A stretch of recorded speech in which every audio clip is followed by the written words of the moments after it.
they moved from Rock Hill. So that was in, what, like 15 years ago, maybe? Well, don't fret about nobody showing up. It's okay. It's really fine. We'll record it, put it on YouTube. People get something off of it that way. And I'll put some of the stuff, I'll modify, if not a bunch of people are here today, I'll modify some stuff for tomorrow and hit the crowd. It's hard though.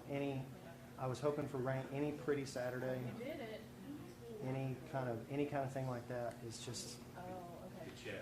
We were taking the one at the garage. Linoleum's walking. Let's do sound check. Good. There's one more coming. One more coming? Yes. It's okay if not. We can sit in the armrest. Well, it's going to be a little bit more informal because we got a little. There's one or two walking in. Okay, we got a little bit of a crowd.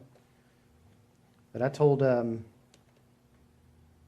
Andy on the phone yesterday, I said, you don't want a whole bunch of people here because ideally you would have 30 to 50 and no more than that because a small group is going to be a whole lot better because nobody likes to speak up or ask questions or talk or anything like that. So I spoke to a group at a community college that they had booked out the auditorium at the local community college. I spoke to 900 one Saturday morning.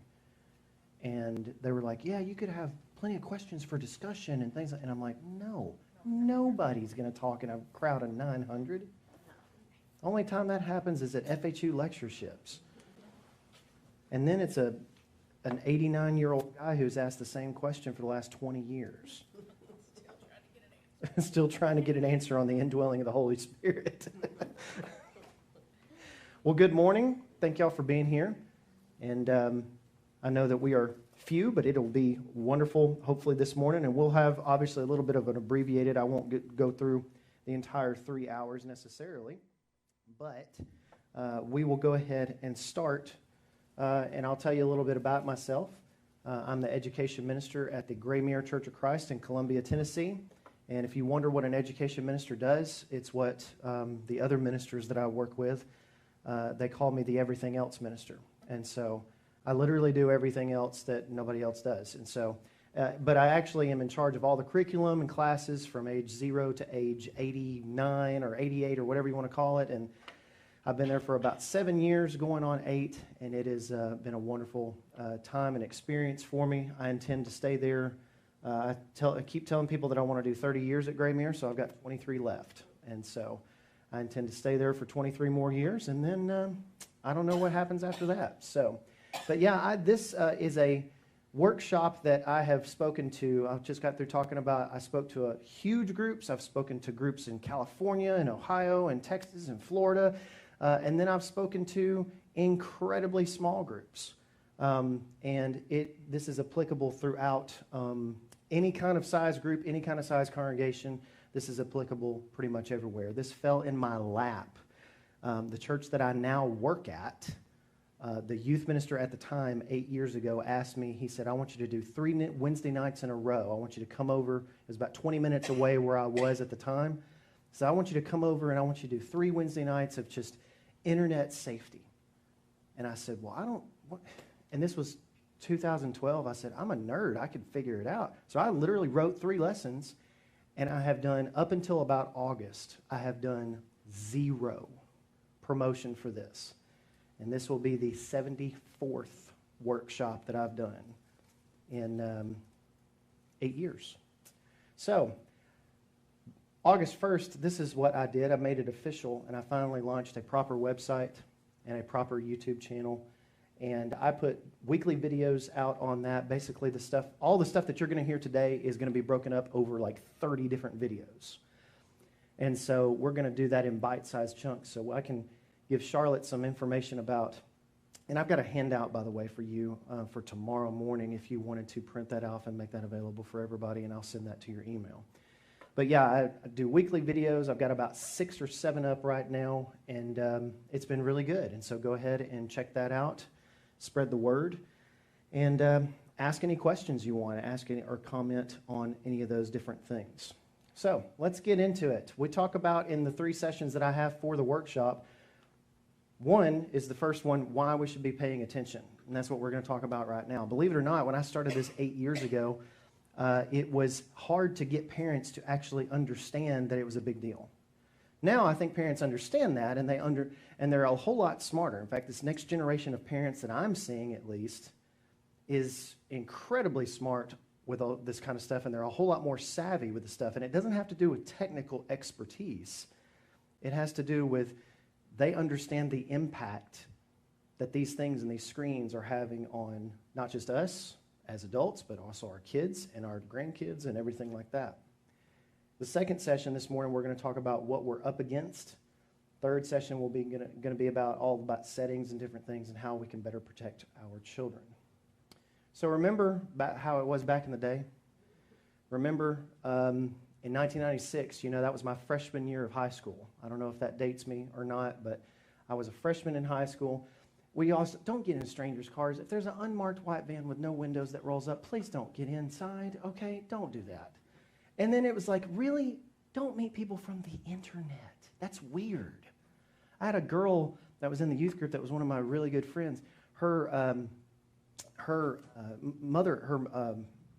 dad passed away, and her mother got remarried to a guy that she met on the internet. It was so creepy, right? It's like, what do we... And he's a great guy. His name's Bill. He's a great guy. But it was like, don't meet people from the internet. Well, what do we do now? 2021, 2022, we literally summon strangers from the internet to get into their cars. We literally just pull up an app. We don't know who it is. If I'm in a big city, maybe like Charlotte, if I'm in a big city, I'm going to Denver next month, I'm going to be Ubering, man. I'm not renting a car. And I don't know who's going to pick me up next, right? I went to San Francisco back in February, and I think I had about 18 different Ubers and drivers and Lyfts and different things like that, just take you one place to the other. Times have changed. The temptations, though, have not. The technology that we use has changed. I'm sitting here with a device in my pocket that is 4 or 5 inches of a screen that can literally access the wealth of all human knowledge. That's how we need to think about these devices, is that with a proper connection to what we used to call the internet, we don't even really call it that anymore. It's just so ubiquitous, it's in our pockets and we're always connected. But I can access anything that I want to. I can ask any question that I want to. And that has temptations that come along with it, but it's also fantastic at the same time. This is a parenting issue first and a technology issue second. And I like to say that the technology can be to blame, because we're going to talk a little bit about the next session is called Social Dilemma. And we're going to talk a little bit about how social networking and social media is really amazing, but at the same time, it's changing who we are as a culture. And so there's that dilemma of how to balance that. And so this is a technology issue second, because these companies are designing these things to be addictive for us. All they care about is their bottom line. All they care about is being in the black and making money off of us. They don't care about us. They don't care about your children. And so we need to make sure that we understand that. These are utilities to be used for entertainment and communication, not things that we should be sucked into and addicted to. And I'll talk a lot about that tomorrow morning in my sermon. But this is a parenting issue first, and I'm not going to talk about general parenting, because I have 3 boys who are under age 10, and I'm just now starting to figure out parenting. And I don't ever know as soon as I figure some things out, they'll change. And they'll go to a new phase in life. And anybody who has raised children, you understand that. So, but I will say that this is all about your good and godly parenting first. And if we do that, the technology, it will fall into place. And we will be able to manage that and raise our children to be respectful and honorable digital citizens. I like this quote from Albert Mohler. He says, "The digital age is upon us. In the span of less than 3 decades, we have redefined the way that humans communicate, entertain, inform, research, create, And that last one's very important. Connect. And what we know now is only a hint of what is to come. He said that back in 2014. Right now, we've got companies developing eyeglasses that are going to be on our face, that are going to be looking at augmented reality and doing all this other stuff. Who knows what it's going to look like in 2030? Who knows what it's going to look like in 2040? That scares me, but it also is fantastic in the fact of we are using this technology to do amazing, wonderful things. But we're also using this technology to do awful, despicable things. And so again, we've got to strike that balance, and we've got to teach our kids how to strike that balance. We have to hold their hands just a little bit.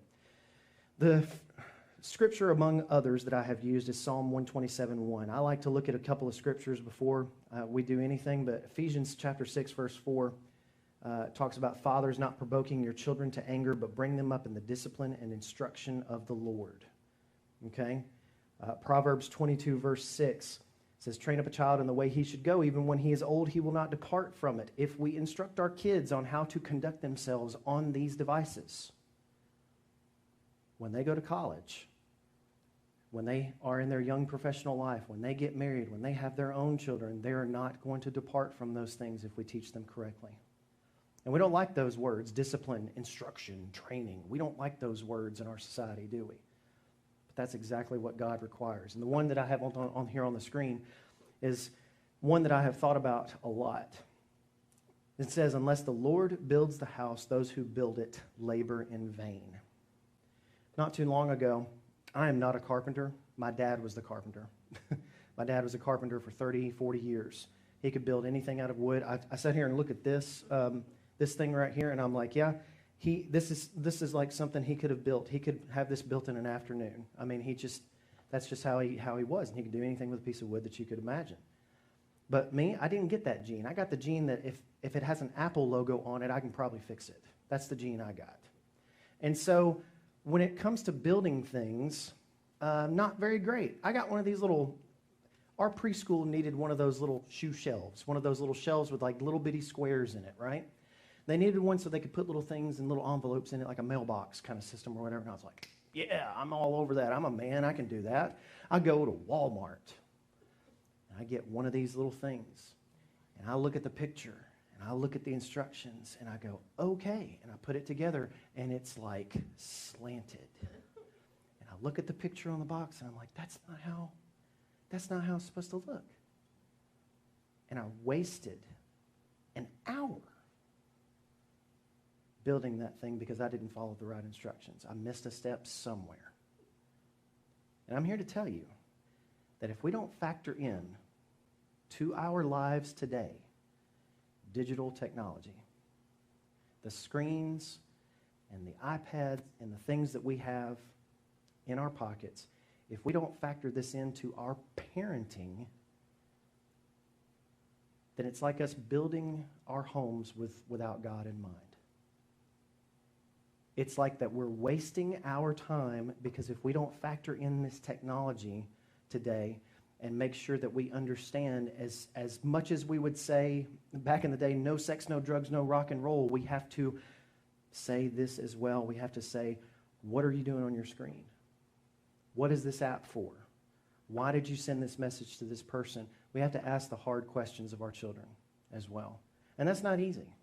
It's not easy being somewhat distrustful of our children until they prove us otherwise. So it's hard. So again, unless the Lord builds the house, those who build it labor in vain. If we don't factor in digital technology just as much as we should factor in God and have him be the centerpiece of our homes, then it's not worth building in the first place. Okay? We're wasting our time. Your children have lives online, and the rest of the slide says, do you know what they're doing? I don't know why that's cut off, but do you know what they're doing? Now, if you can't answer that question in the affirmative, if you can't say, I know exactly what my child is doing, I know exactly what my grandchild is doing on my Wi-Fi when they come over to my house, I know exactly what's going on this device. If you can't say that, then what's the deal? Let's see if the other slides are different.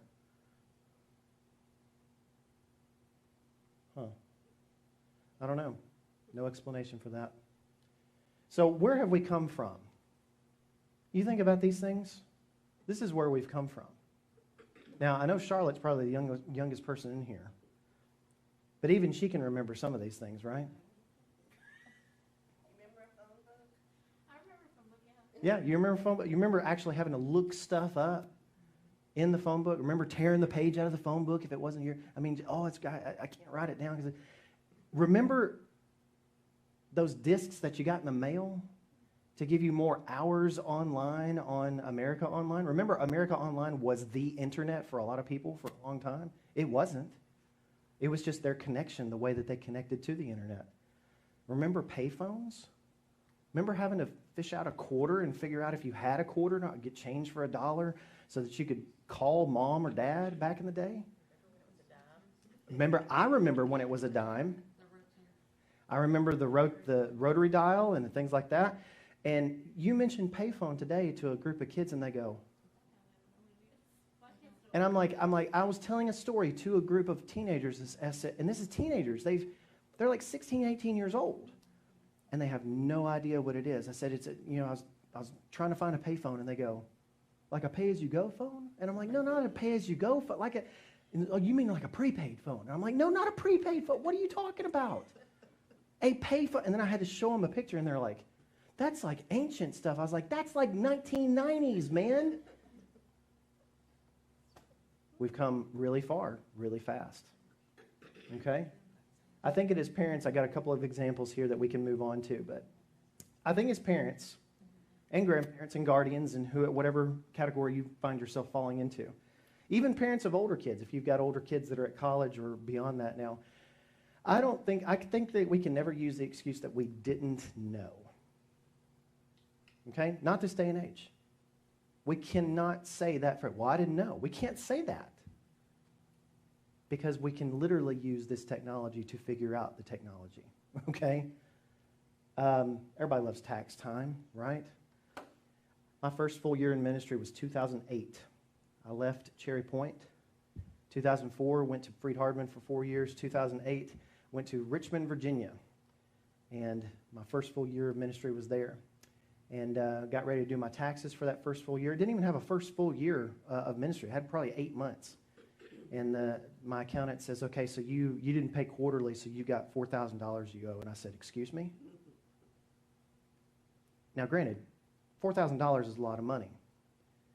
And it's still a lot of money today. I'd take $4,000 any day of the week. But what he didn't tell me was that I hadn't paid in, and I had to do, it was just a big mess. And I don't know if I was asleep that day at Freed-Hardeman when they talked about ministers and taxes or what. But it was one of those mistakes I had. I said, well, I just didn't know. Well, why didn't I know? The information was there. I could have looked it up on the IRS website. It's right there, boom, boom. And I could have downloaded all the documents. I could have done all that other stuff. I could have made those checks. I could have all sorts of different things. But my excuse to the IRS was, well, I didn't know. What do you think the IRS said? We'll be happy to set up a payment plan for you, Mr. Landman, with interest. And that was how that got. Now, that was cleared up, of course, but that is exactly how the world is going to be when you say, I didn't know that app could do that. I didn't know that it deleted photos after you sent them. Well, I didn't know that there was a private messaging feature on this app. Well, I didn't know that he or she was looking at this or sending messages to this or talking to this person. I didn't know that. Why didn't you know that? Am I stepping on toes? Because it is our responsibility as parents to be our children's protectors, not their friends. I don't like it any more than you do. But the time for you to be your child's friend, and again, this is where it gets into a little bit of parenting, time for you to be your child's friend is when they're an adult. You got to get them there first. The time to be their friend is not now. The time to be their protector is now. And it is up to you, and we are going to be judged by God at how we raise our children in the nurture and admonition of the Lord. So we can't ever use the excuse that we didn't know. The second thing that we need to realize is that your child, your grandchild, does not have the experience and willpower to keep themselves in check. I don't know why we would think and look at, we see 50-year-old men on Facebook who don't have the experience and willpower to keep themselves in check. So why would we think a 10-year-old boy would? Or a 16-year-old boy? Or any of that kind of stuff. I love how they begin in the Bible in Genesis. I believe it's Genesis 20-ish, maybe it's a little bit later. But when he starts talking about the story of Joseph, and he starts telling about all the foolish decisions that Joseph made about flaunting his colorful coat and flaunting all these other things and talking about his dreams to his brothers who knew that they hated him. He begins with that and saying, now Joseph was 17 years old. Now, how many great decisions did you make when you were 17 years old? Why do we expect our children, why are we holding our children to much higher standard, to think that they just know? The main problem that I see with parents, the main problem that I see with children that get in trouble doing things online, doing these things on TikTok or Facebook or Instagram or Snapchat or any of those types of things. The main thing is not that they were seeking out trouble, it's that they're just naive. And they weren't taught. And their parents didn't sit down with them and say, this is wrong, this is right, you may do this, you may not do this. That's the number one issue. They don't have the experience and willpower to keep themselves in check. I like to look at these different scriptures here, and we don't have a whole lot. I'm running out of time, so we may run through these. But basically, these scriptures say that it is, in Matthew 18, Jesus was talking about that it is worse for us to have a millstone thrown around our neck, a huge concrete block thrown around our neck and thrown into the sea than to lead a child to sin. And that is what we're doing. If we give a screen to our children and grandchildren without proper parental controls, without fences, without boundaries set, we are effectively enabling or leading them into temptation, leading them into sin. It is our responsibility to do that. Proverbs 29 says a lot around the same thing. A couple of really sobering statistics for you. And again, I don't put these up here to shock you or have shock value or anything like that. This is just how it is. Okay, 1.9 billion sites on the internet. It's around 1.98 billion now, but 98 million of those are dedicated to pornography. Now you might say, well, that's a huge 98 million sites. That's a huge number. That's around 0.06%. You may have heard the wrong statistic that 60% of the internet is dedicated to pornography. That's not correct at all. It's not anywhere close to being correct. The internet is incredibly huge. These aren't numbers that we need to be concerned with. This is the number that we need to be concerned with. 1 in 5 searches made on a mobile device, an iPhone, an iPad, an Android phone, are for pornography. Now, again, I can pick on pornography. Pornography is not the only problem we deal with. In fact, the primary problem that we are dealing with 13 to 18-year-olds right now is self-image. And the way that our teens and the way that our teenagers are learning how to perceive the world through Instagram and TikTok and Snapchat and all those different things. Pornography is one that we can pick on, though. So let's pick on it for a minute. Adolescents who view pornography feel shame, diminished self-confidence, and sexual uncertainty, according to Dr. Patrick Fagan. Significant relationship between social media use at too early of an age and feelings of loneliness, including major depression in adolescence. We're talking about clinical grade major depression requiring medication in children ages 13 to 18. Children. Because of social media use too early, because of being exposed to pornography too early, because of all sorts of different things, because of these screens, because we gave them a screen that did not have protection set. That's what it boils down to. Some of these things could be avoided, some of them couldn't. And I think we know that as a parent, but again, we have to do our job as the protector. Parents are the weak link in the chain when it comes to protecting their children. If you use a chain to pull anything, if you wrap it around a bush and you got it hooked to a truck and you're about to pull this bush out of the thing, if there's a weak link in that chain, if there's a broken link, where's that chain going to break? Right there. It's going to snap like a twig. Sometimes we are the weak link. And to eliminate that possibility, we need to make sure that because we are on ground zero, that we're doing exactly what we need to be doing to protect our children.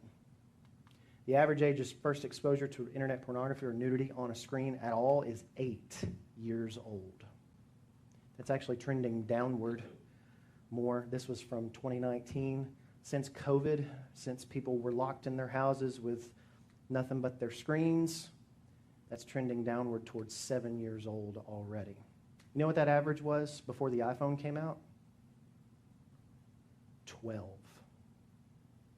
Shortly after the iPhone came out, and shortly after, about in 2010, it was 11 years old. It has plummeted down to 8 years old recently. When you think about depressive symptoms and things just since COVID, those depressive symptoms in 13 to 18-year-old kids have risen 18%. The average in an average year is about 2 to 3%. And over the course of the last 18 months, or 24 months at this point, it's been 18%. It should tell us something. It should tell us that we're not managing these screens as much as we would like to believe. Look out. 94% of children ages 8 to 18 have seen nudity on their screens, most while doing homework. Why would I say that? When do you want your children to do their homework? Normally. Right after school, right? Just get it done. We don't want to be doing homework at 9 p.m. at night, right? Well, a lot of parents work. And when the kids get off the bus at 3:30 or 3 or whatever time it is, and the parents don't get home till 5, that is an unsupervised period right there. And again, kids are going to be kids. We have to let them be kids, first of all, but we also have to understand that we have to protect them. 94%. 87% of sexual solicitations are made to youth in chat apps, any kind of WeChat, WhatsApp, Snapchat. The sexual predators are not hanging around in the bushes at the playground anymore. They're just not. They're not hanging around at the mall anymore because they don't have to. All they got to do is open their computer, open up their mobile device. We need to make sure that we're not having our children GPSed and traced all around the county for different things like that. 67% admit to clearing their browser history or search history, YouTube watch history, deleting an app to get rid of the history, whatever you want to call it, in order to hide internet usage from you, the parent, the guardian. 7 out of 10. 18%, I'd said this before, depressive symptoms levels in teens 14 to 22 just since March 2020. Again, that should tell us something. And all these statistics, you're sitting here going, well, this is depressing, Chad. Why are you telling us all this? Because we can do something about it, is what I'm telling you. Because your child does not have to be part of one of these statistics if you don't want it to be. And doing the things that we can do to protect them, and I'm going to hopefully give you a lot of tools to do that in these next few sessions, we can have them not be one of these statistics. Any of y'all have middle schoolers? I teach them. You teach middle schoolers, okay? Middle schooler does not need to be on any form of social media.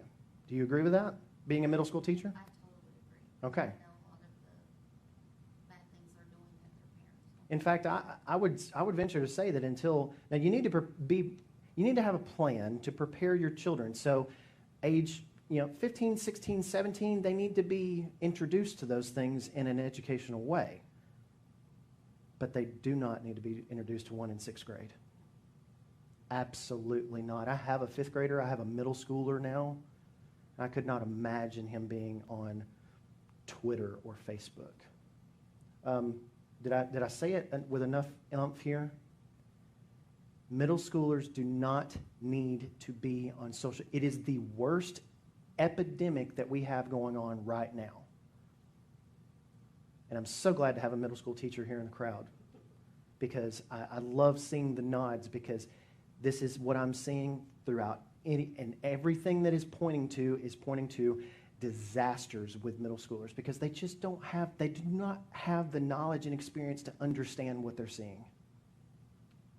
And so there should be, I think that you shouldn't, one of the most popular questions is how old does my kid need to be to have a cell phone? Well, I think that's the wrong kind of question to ask. You know your child better than anybody. And you know exactly when they're going to be held responsible. The thing is you need to give them a device, if that's an iPhone or an Android phone or whatever, you need to give them a device that is basically a glorified paperweight with text messaging and a phone on it for just a little while, to get them to, again, wade into this kind of stream. You don't need to throw them inside of an Olympic-sized pool if they can't swim. And that's kind of what we're doing. You need to let them wade in the stream ankle deep for a little while, and then knee deep, and then waist deep. It just needs to be a graduated kind of plan and a level between you and your spouse. So again, middle schoolers don't belong on social media. There was an article in the New York Times last month, August 5th. This guy named Yuval Levine, he wrote it. It was an editorial. He said it was a mistake to let kids onto social media. Well, really? It took y'all how many years to just figure that out? Our kids do not need to see and to be a part of the things that we're going to talk about. Now, we're going to talk about social media in depth in the next session, but it was a mistake. And I'm so glad that at least what we think of mainstream, maybe people that think the opposite way that we do, maybe people that vote for the opposite the way that we do, it's nice to see them realizing the same things as well. Okay? Privacy is an illusion. I could talk about this all day long, but we won't. Hebrews 4:13 kind of illustrates this. Hebrews 4:13 very simply says, we will be held accountable for everything that we do. We will be, all is naked and exposed is the phrasing that the Hebrews writer uses there. All are naked and exposed according to God, and whom we must give an account to him.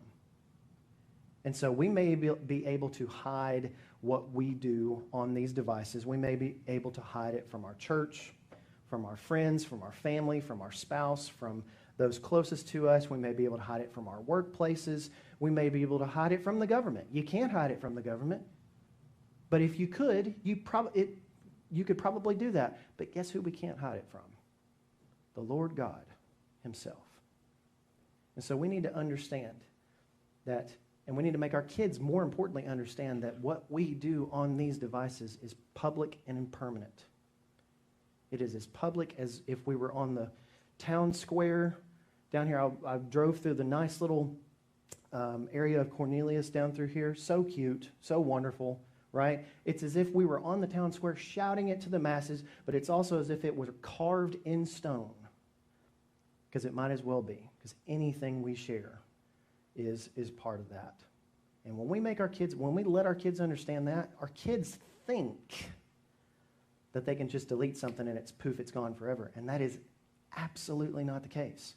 You should see when I go through Snapchat and I show them how a Snap chat actually goes through the chat system. When I show them a diagram of the actual technical way, the servers it goes through and everything like that, you should see the looks on kids' faces. They cannot believe. Oh, it doesn't go just from phone to phone? No, it doesn't.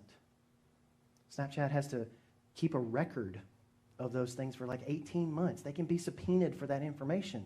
They have to have some kind of record of it somewhere. So again, they think that it's just one of these things, a poof, it's gone, and it's gone forever, and that's not the case at all. I talk about this as an illustration of bucket of feathers. If you take a bucket of feathers out on a windy day, what's going to happen? They're just going to go everywhere, right? Feathers don't weigh anything. Feathers are going to go up in the sky. They're going to go on the grass. They're going to go in the bushes.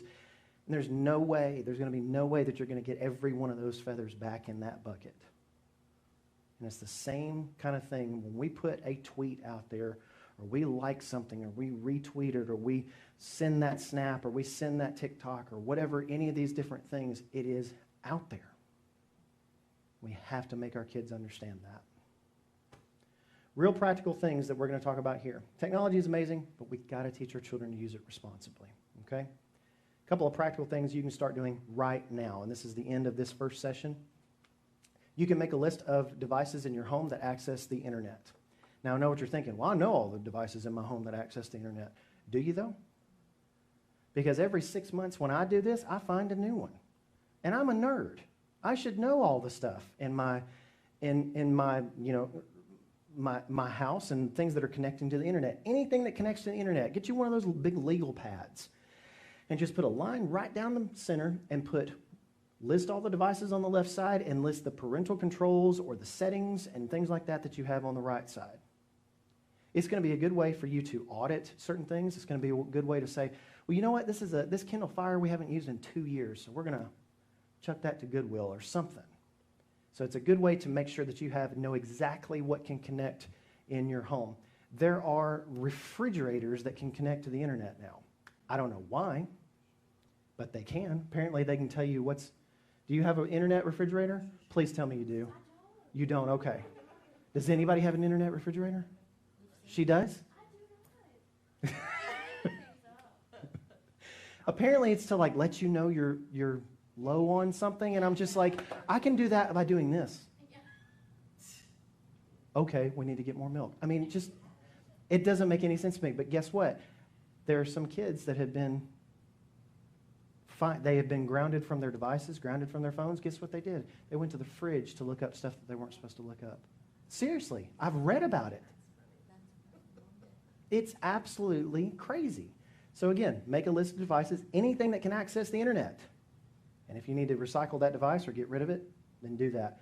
Obviously, this next one is kind of one of those does statements, but you need to make sure that parental controls are enabled on any devices in your home. And we're going to talk about those parental controls in session 3 in depth, especially on the one that your child uses. And I put no wide open or unlocked phones here. And what that means is there's no phones that have 0 parental controls on them.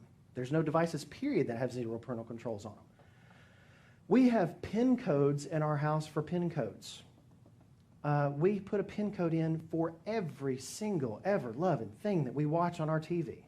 When my boys go to bed, I wish there was a timer that when the boys go to bed, I don't have to put in a PIN code anymore. But to watch an episode of Star Trek or something, it's just, I got to put in this PIN code, okay, and then I got to go on this profile, I got to put in the PIN code. And then when the show comes up, I got to put in the PIN code again. But guess what? My kids aren't seeing, or hopefully, because I have a very, very, very, very smart 10-year-old. Hopefully my kids are not seeing what they're not supposed to be seeing because we have those layers in place. Don't allow screens in bedrooms, especially overnight. That was one of the main things that I learned early on in doing this digital parenting workshop, was that the problems happened primarily when kids were unsupervised with those phones. Now, we've got phones and the kids are unsupervised largely all the time now. I completely get that. But if you don't allow them in their bedrooms at night, then that actually cuts down on a lot of the issues and a lot of the problems. I tell parents, kids will come up at me with all these excuses with this one. Well, I need music to fall asleep to. I said, we had these things called compact discs. And back before that, we had something real retro cool called tapes. You can listen to a tape and fall asleep. How about that? And then they said, well, it's my alarm clock in the morning. How am I going to wake up? I was like, guess what? Clocks are $9.88 at Walmart. You can wake up to the basketball buzzer like I did, okay?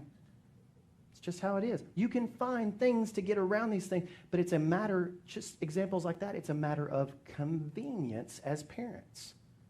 Well, it's just easier to let them have it. It might be. But parenting isn't easy. And we got to do the hard things. 13 years old, great rule of thumb for getting a phone, for introducing very, very, very, very early on social media. Absolutely no social media until after middle school. I hope I made that one clear as well. Any questions, any thoughts? Yes, ma'am. These PIN codes, there's nothing you can do, one thing you can do to block out all this stuff. There's not one thing that you can do to block out all this stuff. I'm going to talk a little bit about that in the third session, but the short answer is no. because it has to be because there's so many different ways that we access streaming shows and the internet in general and all sorts of Wi-Fi things. There's a combination of things that you can do to hopefully stop it, but it's going to be a set of tools almost that you need to use to be able to kind of blanket do these things as well. And I will tell you, it is not as hard as you think. You're not getting it. You're not having to go into the code and code stuff. You're not having to do any of that kind of stuff. They have made Wi-Fi routers. They have made parental control settings very, very easy if you just take the time to look through them, for sure. So, but yes, we'll definitely talk about that.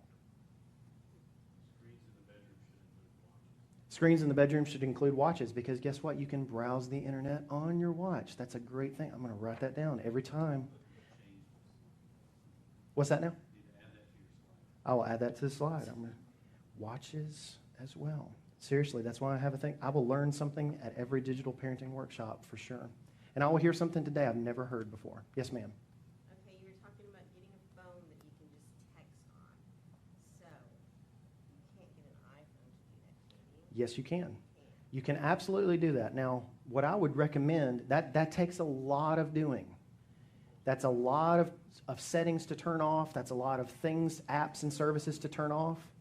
But you can effectively make this phone just a phone if you wanted to. And you can even make it just a phone and texting. Okay, so we have to turn all that off. Okay? Yes, that is correct. Now, you can do it at the carrier level. You can call Verizon or T-Mobile or whatever, and you can turn off texting from there. But that's still, you have to turn off iMessage on the phone because that's Apple's primary way that you send blue bubbles versus green bubbles. And so if you can still send blue bubbles, but without a text messaging plan because it doesn't go through the SMS system. Okay, so but can your child add that stuff back? No. So if you go into parental controls on your phone and you put in your own parental control password, unless they find that password, they're not going to be able to change those things. And we'll talk a little bit about that in session 3, but yeah, that's absolutely. We can skip right to session 3 if we want to. You have really good questions. Time out? All right, let's take a break. And thank y'all very, very much. We'll be resuming here. I have 8:50. No, it's not 8:50. It's 9:50. I'm still in Eastern time, by the way. So it's still pretty early for me. But yeah, let's reconvene here in about 5 or 10 minutes, okay? Thank y'all.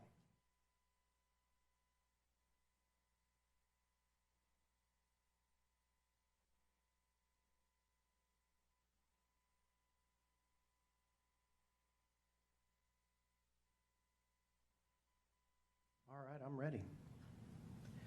Okay. This is our second session, and again, this will be much shorter than the first one. That first one was introductory, but again, it'll be according to how much y'all talk and how much you want to discuss.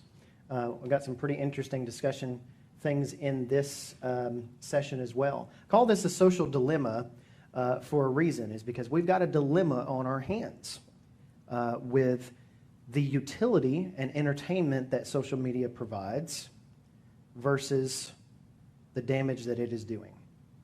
And I think we can all understand that this technology is amazing at connecting us and communicating. It's amazing to reconnect with somebody that you knew 20 years ago in high school and all this other different stuff.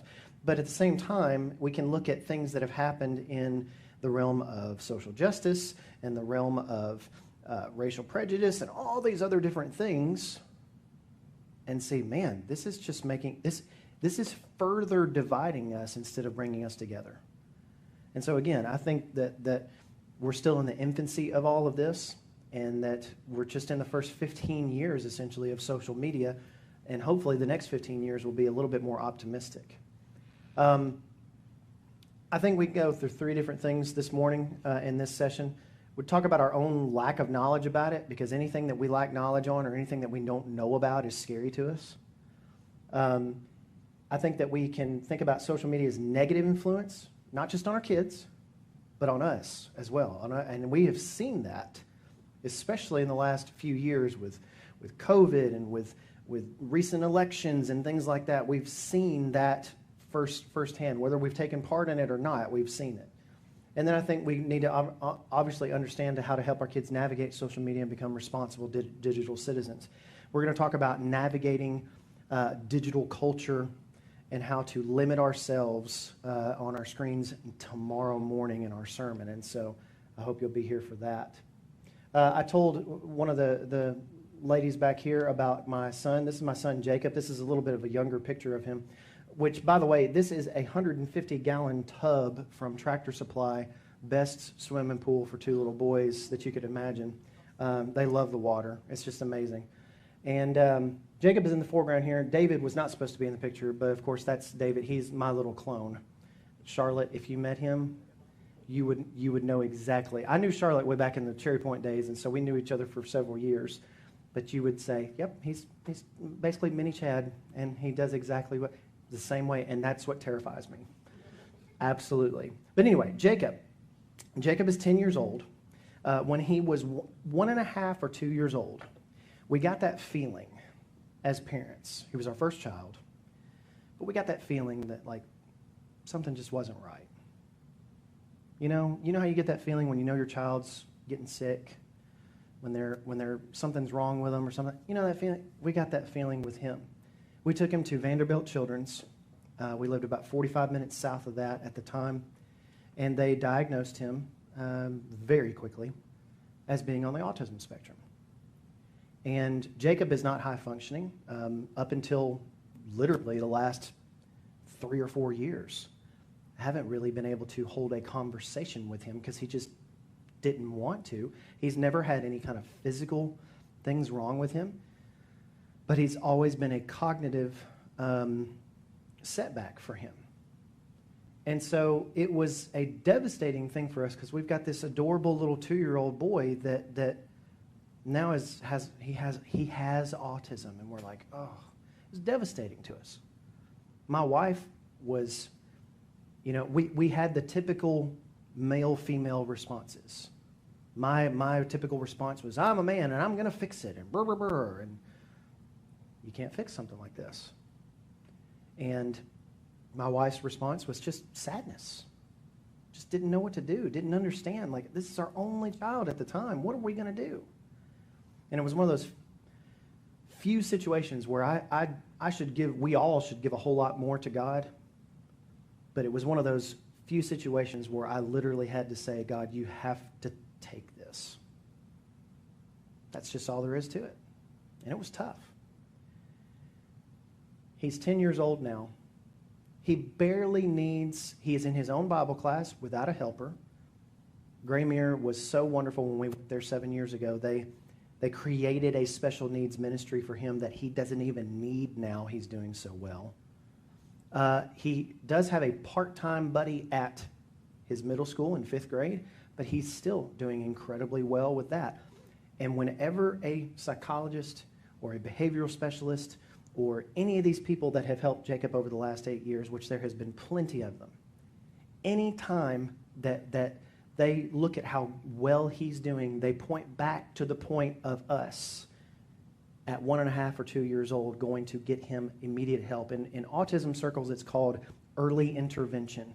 The earlier you can intervene with something, a lot like a lot of things, but the earlier you can intervene in autism, the better off your child and better quality of life they're going to have for the rest of their life, not just not for their school years, but for the rest of their life. And we've seen that progress. Doctors have told us it is because we were proactive, not reactive, is why he's doing so well today. If we look at these screens and we say, when something happens, I'll deal with it, that is not a solution. That's called being reactive, not proactive. We have to be with our middle schoolers, with our children, with our teens, with our college-age kids, whoever we might have in our homes, our grandkids as well. We have to be proactive from the start, or else we're going to be behind the 8 ball. And so again, I tell that story because we have to have that idea and subscribe to that idea of proactivity. Okay. So There's another messed up slide. I guess they just didn't render very well. But there's one. Oh no, oh no. Oh no. I bet you that's not y'all's fault. I bet you that's my fault. I bet you it's just the fact. So we'll go. It's not your fault. That's right. So basically, I've got a few things on here, and we'll go back. I'll try to make these slides available for us as well. But when I talk about the social dilemma, it comes from that title comes from a Netflix special of the same name. Have y'all seen that? Okay, so it's if you've got Netflix or if you've got access to Netflix, I would absolutely invite you to go and watch this. It's called The Social Dilemma, and it's literally from creators of those social networks, Instagram and Facebook and Twitter, and people that worked at those organizations telling you what they dealt with and the things that went on, and it is incredibly eye-opening. Yes, sir. No. I've got it on my thumb drive, yeah. Is it back there? Yeah, it's back there on the thumb drive. I'll try to look at that. I've got my computer here, so when we break for the next session, I'll try to look at that. But it comes from the same thing, the documentary of the same name. And again, it's the best hour and a half that I think you'll watch, most eye-opening hour and a half. And so I'd highly encourage you to go watch that. When we talk about social media, there's a couple of things that we need to understand. And I got a slide for these, and of course we'll get it back up here in a second. But I said it before, social media companies do not care about your child's well-being. They do not care about your well-being.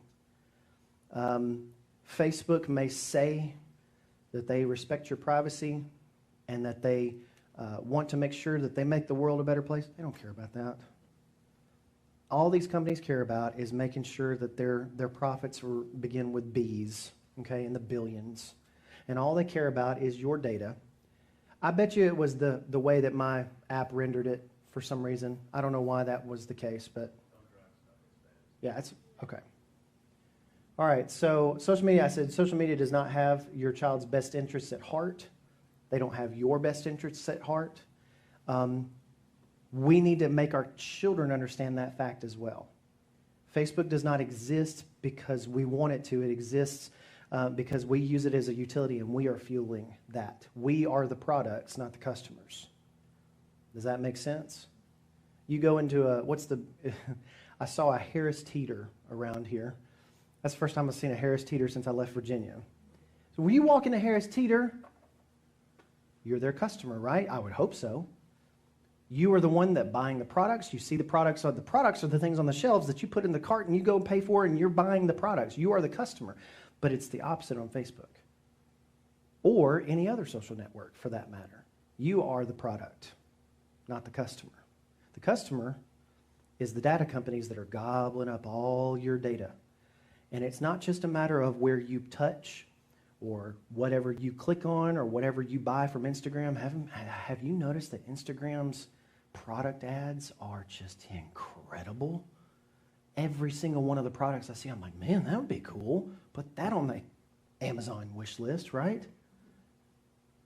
But they're incredibly accurate. Why? Because they have so many data points about us. Facebook, it is not a joke to say that Facebook probably knows you better than your spouse does. And that is so creepy. But they have a complete psychographic profile of you. And again, it's not just where you touch, it's not just what you like, and it's not just what you post or what you interact with. It's where your eyes are looking on the screen. Instagram uses the front-facing camera on your devices here, and it will literally know what area of the screen that you're looking at based upon, it'll shoot an infrared beam from the front-facing sensor and cameras to exactly get the pinpoints of exactly where you're looking. It's crazy. And we think that, oh, well, I control this kind of stuff. No, you don't. So again, social media does not have your best interests at heart, nor does it have your child's best interests at heart. We remember that, we can look at social media, we can look at these apps in a different way. I said it in the last session, but I'll say it again, privacy is an illusion. If we think that there is any kind of privacy on these devices, then we are deceiving ourselves, to use a biblical phrase. There is no such thing as privacy on any of these social media networks, on any of your phones, on any of the apps. I love Apple products, but Apple's really had this big push into privacy. We care about your privacy. Brr, brr, brr, brr, brr. And they say all these things about, well, when if it's on your iPhone, it stays on your iPhone. It's like, no. If Apple really cared about privacy, they wouldn't let Facebook and Twitter and Instagram and all these other social networks on the platform. So don't try to fill me with that kind of stuff, okay? So when we think about that, again, none of these companies care about you or your children. I'll say it again. They care about their profit margins. Privacy is an illusion. You're the product, not the customer. We already discussed that. Oh, man, and I hate this messed this up. We're going to talk about Facebook for a second. And we're going to talk about the different things that some kids, I actually polled a bunch of kids about a year ago and sat them down in a classroom, and I said, okay, I want you to tell me the first thing that pops in your head when I mention these certain social networks. And I just did Facebook and Twitter, okay? So the first one, and again, part of it's cut off, but it says, this kid says, that's where my dad goes to complain about stuff. And he's correct, right? I knew this kid's dad. This kid was like 14 years old. That's all his dad does. He doesn't get on there and share encouraging things. He doesn't get on there and tweet out little Bible verse pictures and stuff like that. He's on there saying, well, how could the county commission do this? And, brr, brr, brr, brr, brr, and I can't believe the president said this, and, brr, brr, brr, and just nonstop. First thing the kid said, that's where my dad goes to complain about stuff. Interesting. It's where my mom tags me in photos that I don't want anybody to see. My mother-in-law, bless her soul, I love her. She has rows of photo albums, and every now and then she'll get what we call a wild hair in Alabama. She'll get a wild hair, and she'll just scan all those photos and dump them on Facebook. And I came home one day, and my wife is on the phone. Mom, you cannot leave that photo on. You have to delete it. And I just looked at her, and I said, doesn't matter if you delete it. Doesn't matter. It was a picture of her in the bathtub when she was like 6 or something. And I'm like, what are you doing, Sherry? What are you doing, right? She didn't know any better. But again, that's kind of the same thing. If you think about this, this is 2022, so we have kids graduating high school this year that were born in 2004, which is crazy to me. Some of those kids have no physical pictures of themselves. Back when I was in youth ministry in 2008, 9, 10, I would still have parents that would give me envelopes with a couple of physical pictures, and then they would give me a USB drive with a bunch of digital pictures on it. And then the next year it was a few less physical pictures, and then the next year it was just a physical drive of pictures for their senior slideshows. We don't even have physical pictures of our kids anymore. They all exist in this cloud that we have built for ourselves, right? So think about that.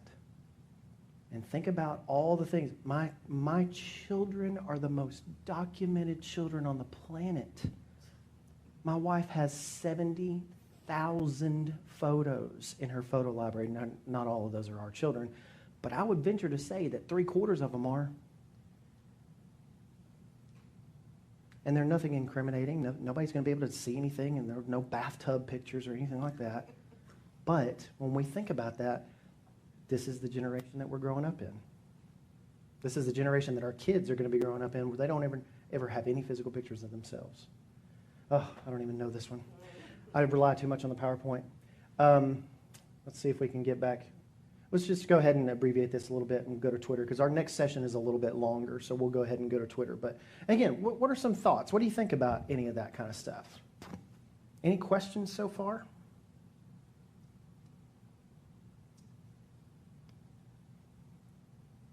Twitter is where it gets interesting with kids when I asked them. Well, the algorithms is something. Ooh. Yeah, that's. Ooh, I'm so glad you mentioned that. But it is, my sister says, oh, well, I wonder why I see all of these on my Facebook and you don't, or vice versa. And I'm telling her it's algorithms. It's a different experience for every single person. It really is. Because they have a profile built of you and only you. And all those little games, like, oh, what will Tanya look like if she was a Barbie? You know, they're just pulling Mhm. data, yeah. And the big one was the changing the face, the old face one. Remember that one back in the, that was built by a bunch of Russians. And the U.S. government had to come in and issue a statement and say, please don't download this. They're getting all sorts of facial recognition data on you from this stinking app. And guess what? All you're doing is hitting OK. Oh, all this lawyer gobbledygook that end user license agreement, sure, brr, who cares? And you're just agreeing to it. They have been able to, with the algorithm, they have been able to, this sounds dramatic, but it's really not. They've been able to take our own information and weaponize it against us. That's what it is. And again, we can paint social media as this real super bad thing all the time, but if you use it in the right way and use it in moderation, there's nothing wrong with it. It's a phenomenal, wonderful tool. It's mostly for entertainment. We like to say, well, I learn a lot on Facebook. No, you don't. You just watch the scrolling videos, and you get recipes, and it's entertainment. Come on. The algorithm, though, the algorithm is changed sometimes every 6 hours. Let's say people are watching it, like literally watching it. And that's correct. A New York Times, let's see if I can remember the actual statistics. Back in 2018, New York Times did a study on Facebook, and it showed that people were spending, and I'm not joking about this, worldwide, there are almost 2 billion Facebook users. We were spending a collective, altogether in the world, 39,700 and something years on Facebook every day. 39,000 years on Facebook every day, collective humankind. That is bananas. So we're giving a lot of time to these screens. Anybody tell me who the number one demographic on Facebook is right now? I would say Age and that would be what? 40 to 50. 40 to 50? 50, 60. It's actually 45 to 55 now. You know what it was 5, 6, 7 years ago? 35 to 45, right? We just keep moving on down. Now, how many of you think that kids are using Facebook? Nah, they're not using Facebook, right? That's incorrect. Kids are they are on Facebook. They're just not interacting on Facebook. Facebook is a spy network for all the kids on us. That's what it is. Because they are able to see, they just don't interact. They don't want to comment. They don't want to take part in stuff. They're not going to be, they might be private messaging because that's huge with kids. But honestly, the kids 16 to 24, you would think, oh, no, none of the kids are on Facebook. 91% of kids 16 to 24 are on Facebook. Now, whether they're interacting or not is another question. So again, to think that our kids are not on these things that they're not using that we don't know. We just, again, need to be aware of those things. I asked about Twitter, and this is what one of the kids said. Twitter is one of those things that very, very quickly you can find something that you shouldn't find on Twitter. Twitter is a lot more, and I put dangerous in quotation marks for social media, but Twitter is obviously not the social network you want to start with. If you're trying to get a 13, 14-year-old and kind of introduce them to social media, Twitter is not the place to start. At this point, you can actually put in the blank here Twitter, Snapchat, WeChat, any of those kinds of apps. You can put that in the blank because this person was saying, well, it's the social network my parents don't know how to use. And what he added on was to say, and because they don't know how to use it, that's where I'm going to be. And that's not because, I'm doing nefarious things over here. He wasn't. But it's because, did you ever want to hang out with your parents when you were 16 years old?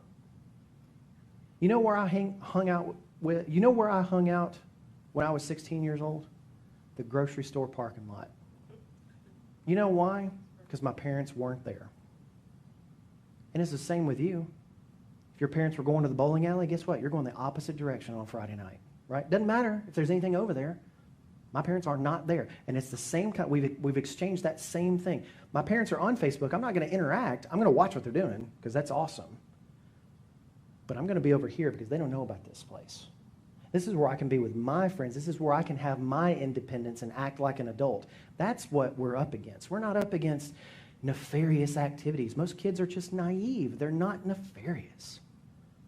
And that's the thing that we're up against with some of these social networks. I had a kid say one time when a group of adults were talking about posting things on Snapchat, great, you took Facebook, now you're going to take Snapchat from us. And that they just moved to a different They do. platform. They will just find something else. Oh, my parents are here now, let me move here. And as soon as TikTok starts overtaking people with closet organization and recipes, then it's over. They'll find something else to move on to. That could be our strategy. That's a strategy right there. Let's get it done. Let's get it done. Go start posting your Recipes. go to your do y'all have the Container Store around here? Yes. Yeah, just post all your TikToks from the Container Store. So How do you feel about Instagram? So, because Instagram is owned by Facebook is the reason why. If they were not owned by Facebook, I would almost be like, it's okay, but it's not. Instagram is my favorite, and it will probably continue to be my favorite. And the reason why is that, yes, it does have an algorithm, and yes, it does show you what it thinks that you want to see, and yes, they have migrated towards a more video-centric kind of platform with those short videos like TikTok, because TikTok is eating everybody's lunch right now. YouTube is doing it, Facebook is doing it, Instagram is doing it. If you notice that they're pushing a lot more short videos towards you, then that's why. So again, Instagram has kind of fallen out of favor for me, but it's my favorite to look at my interests. I used to say that Instagram was my happy place because I could just go on there, I could see photos of, and y'all don't laugh at me, but see photos of pocket knives, and see photos of old retro video games and photos from my friends, and it was awesome. And then they changed stuff. They said, oh, we're going to send you videos and stuff now and stuff. And, okay. So what's the one social media that you might let your kids go on? Don't ask me that question. I don't know that I would. If my Even kids, like if they're 18 or, well, now if they're 18, that's different. But there's a drastic difference between 14 and 18. So if you fast forward 4 years in the future, my kids are already asking to be on things like Roblox. And it's a game. I have no idea what it is either. Apparently it's like Minecraft, but it's not. But they all want to be on these games when they're younger, and that kind of graduates them to more social media stuff. And so, I don't know. And I can't sit back as a parent and go, well, you can't have none of it. I went to Raleigh, January of 21. It was the first digital parenting workshop that I had after COVID. And it was really interesting. I had a really good conversation with all the kids there. But I had one couple that walked up to me with their two girls. Their two girls were 17 and 18. And they said, we're so proud. Our girls have never had a phone and never been on social media. And I go, what? They said, they've never done any of this. And I'm not the hired minister there at that church. So I get to say what I can say, and I get to leave. And I leaned in and I said, they've been on this stuff before. You just don't know it. And I said, and what you're doing now is you're causing them to have a crazy experience when they go off to college. I said, are they going to college? I thought, please tell me they're going to like some private Christian school. They're like, no, they're going to UNC Chapel Hill. I was like, so I was like, okay, well, that is the absolute wrong thing to do. So it's got to be this happy balance between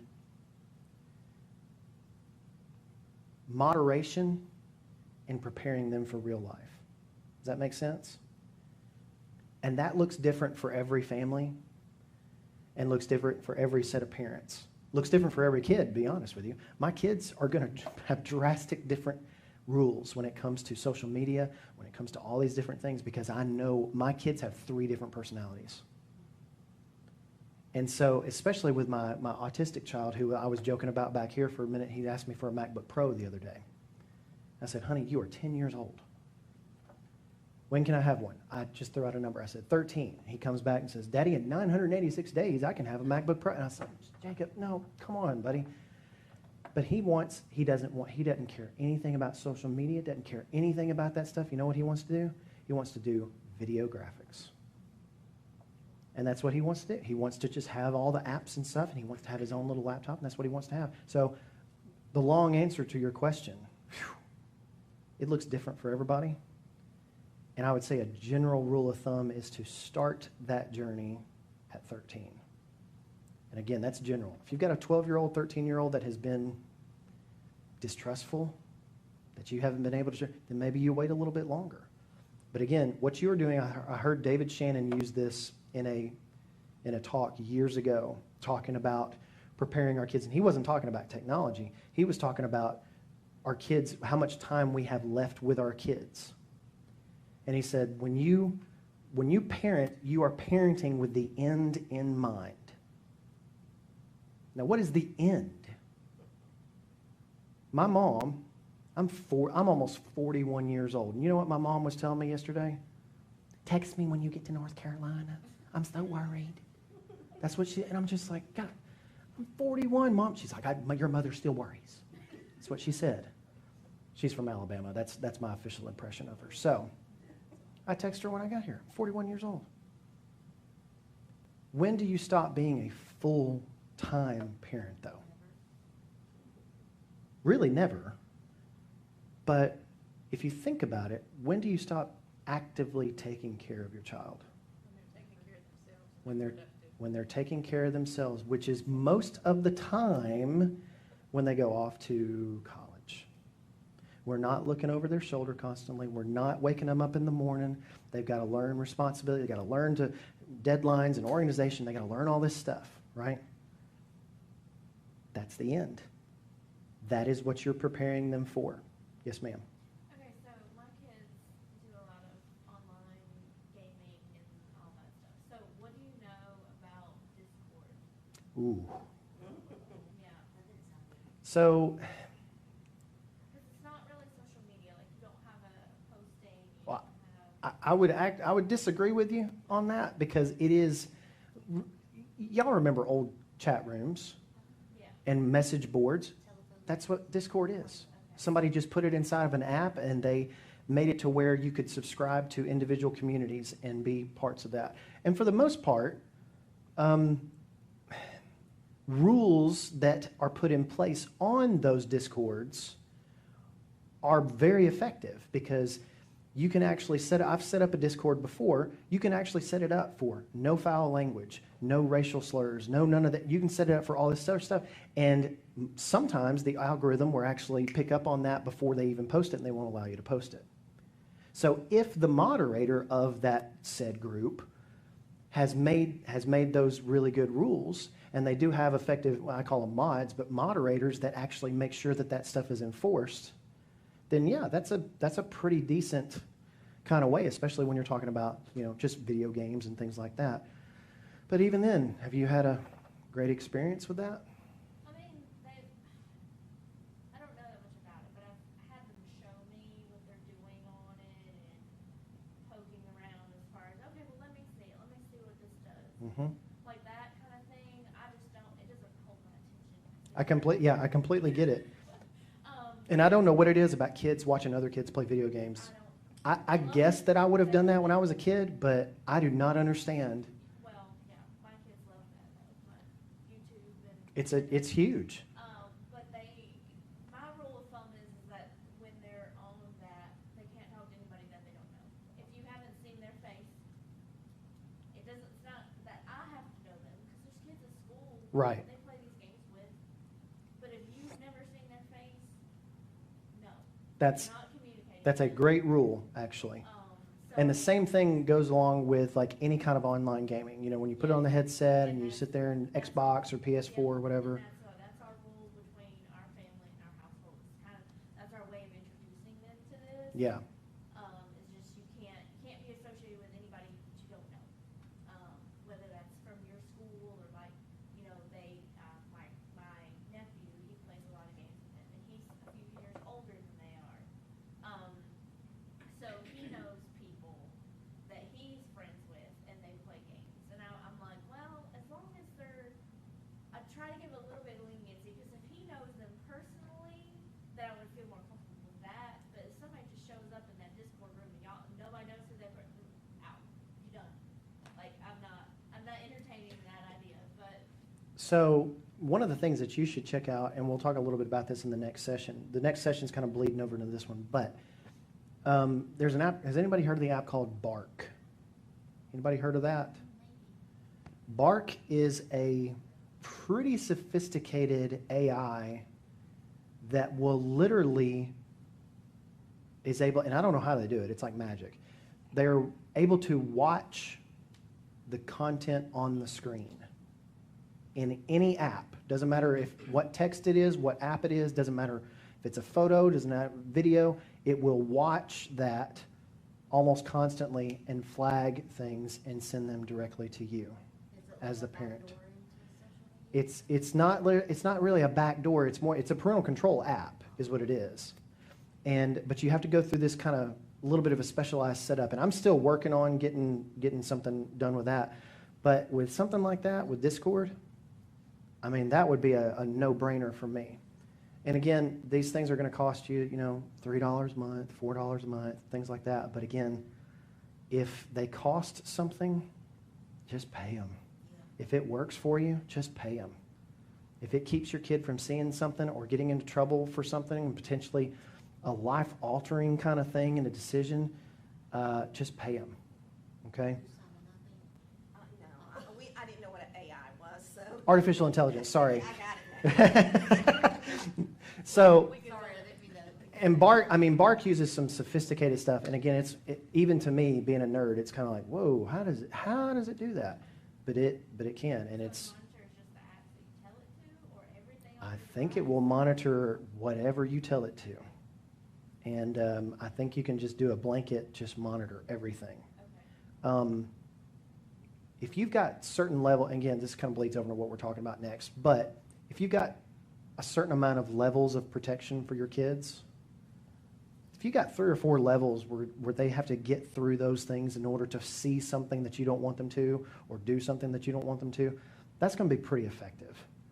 Is there any kind of, I always think about, y'all remember in Vegas Vacation? Y'all remember that movie? With Chevy Chase, and they're walking through the Hoover Dam, and he's got the little rock walls, like got little water things coming out, and he takes his chewing gum and puts it on one, and then another thing comes out. Y'all remember that? That's the way I feel that digital parenting is. It's just plug in one hole after the other. And that's kind of, you can have the best security, and you have Bark, the artificial intelligence, and all this sort of stuff, and you have best Wi-Fi router with parental control set, and you have all this stuff, and your kids are going to find that one hole. I know that because I have an autistic 10-year-old who does it on a weekly basis. And he's not doing it to be mean. He's doing it just, oh, look, Dad, I found this. Oh, gosh. Now I got to redo all my security, right? And I'm a nerd, so I don't even want to think about what it's like for the general purpose, general user trying to figure some of this stuff out. But I will tell you that it's never been easier, okay? Have you found any, and this is because a student told me this a couple of years ago, the kids, you know, they were all about Snapchat. Mm-hmm. But one of my kids showed me how, you know, one of them would have a Snapchat, then they'd have another Snapchat account that's hidden within their settings that their parents don't know about, and that's where they do all the inappropriate photos and all this. Have you heard a lot about that? I have heard a lot about that. I have heard mainly in Instagram circles this idea of finstas or fake Instagrams. And they will have it. Instagram makes it incredibly easy for you to switch between accounts. And again, that's one of those things where you need to be looking at your child's phone. You need to say, hey, I need to see your phone. I need to have access to your phone. And your privacy, when you're living in my house, your privacy doesn't matter.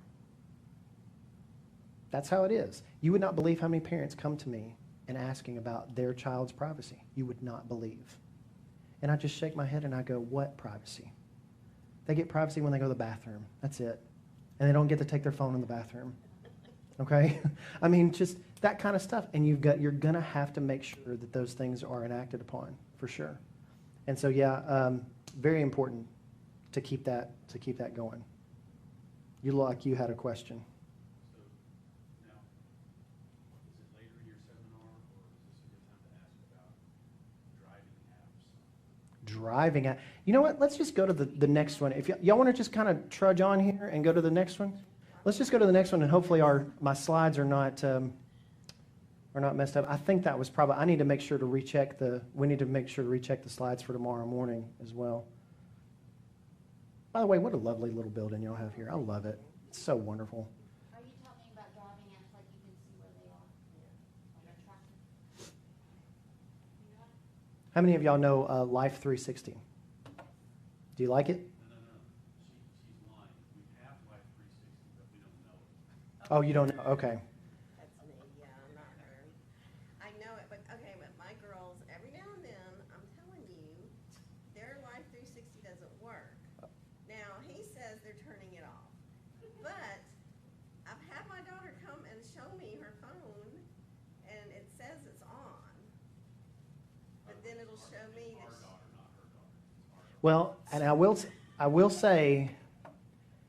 will say there's a few ways that you can, if you wanted, and I'm not trying to say your kids are trying to deceive you, but I'm just saying there are a few ways that they can turn off, they can go to their GPS and just turn off their GPS. They don't have to turn off their phone. They can go turn off their GPS for every app or for just that particular app. They can go quit the app. They can go to I don't know what settings are necessarily inside the app. What would you say? Airplane mode? They can go to airplane mode. But then they can't use the phone at all, for anything else, basically. But they can look at it. But they can look at it. If you turn it to low battery mode, that turns off the GPS. Oh, they always have low battery. Yeah. And maybe they could see it. They may not, Huh. because they always tell me. Now, you can turn off low power mode. You don't have to use low power mode. You can set it to where it just doesn't come on. And it does save battery. So if they've got like 5 you can set it lower, actually. They're always telling me to set mine lower. because Yes. it'll save. Yes. So you need to go to your low power mode and set it to like 5% instead of 20%. I think its default is 20%. This is where a 15, 17, 18-year-old child with a 60-year-old parent has the advantage. And some of us believe that and others don't. Life 360 is actually really great. Life 360 is really great for drivers. If you have a driver, absolutely. The paid account, do y'all pay for it? No. Okay, so if you pay for it, I think you get a couple of extra features. You can see how fast they're going. You can see their exact location, because it kind of gives you a general location, plus or minus, a mile or so. They can give you the exact location within 50 feet of where they are. And so that is, just GPS is amazing. And the new iPhones that came out last week, actually, or this week rather, they actually have better GPS in them, so they'll be able to better pinpoint things like this if you get them a new one here in a couple of years. So again, it's very interesting. Life 360 is one of those that I highly recommend. And in fact, I used to have this big laundry list of apps that I'd say, oh, well, just pick one of these. And no parent could make heads or tails of it. So what I do now is I recommend about 3 or 4 apps, really. We used to try this Custodio or Custodio. I've heard of that. It did not work for us. Yeah, I've heard that as well. I've heard, it's a good idea, but it just didn't work. We actually just use the Find app on the iPhone now. Now, that's another thing I would tell you is that, let's go ahead and go to some of these things here. It doesn't do all the checking their speed and all that, but our whole family has it so that we always know for each other. Right. Now, you have to enable that. which is what I've found out with a lot of parents, is that they don't know that they have to enable that. Sometimes you have to download the Find My app from Apple, and then you have to make sure that they're on your family sharing account so that you know exactly where they are. My wife and I can see exactly where each other is in Columbia, so I know that when the boys are yelling about, where's the pizza? I'm like, it's going to be here in 2 minutes. I can tell her exactly that. I don't do that to keep tabs on where my wife is, and she doesn't do it to me, but it's just nice, and it's good for safety as well. Apple has done a really good job with some of their built-in stuff, and I would say that on Apple, and I can't really speak to Android necessarily. Anybody Android in here? Okay, you're Android. And Android is great. They're so equal right now with the features and things that it's really just fine whichever one you go with, okay?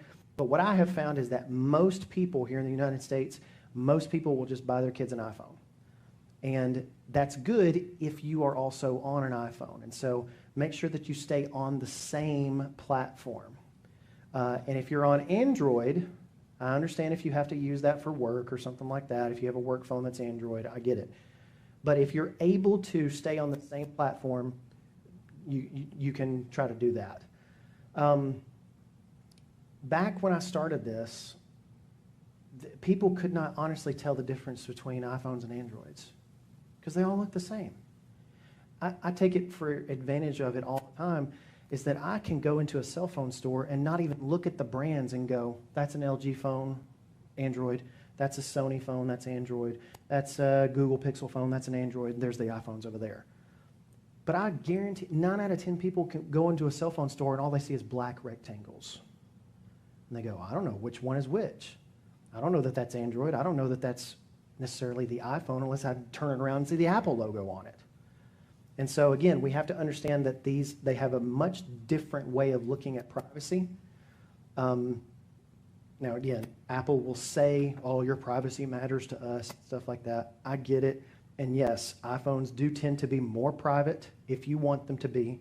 But the instant you put an app on there like Gmail or Google or Facebook or Twitter, that goes out the window anyway. So it doesn't really matter because they're going to have the same kinds of things on an Android platform as they do on the iPhone as well.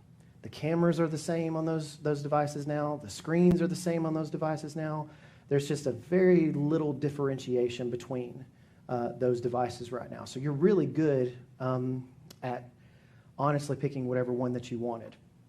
What I have said before, in fact, about 5-6 years ago, I was actually actively recommending Android phones because Apple just was not letting companies use proper parental controls. They were standing back and going, well, we've got screen time in there and you can just use that. Well, sometimes screen time doesn't always work.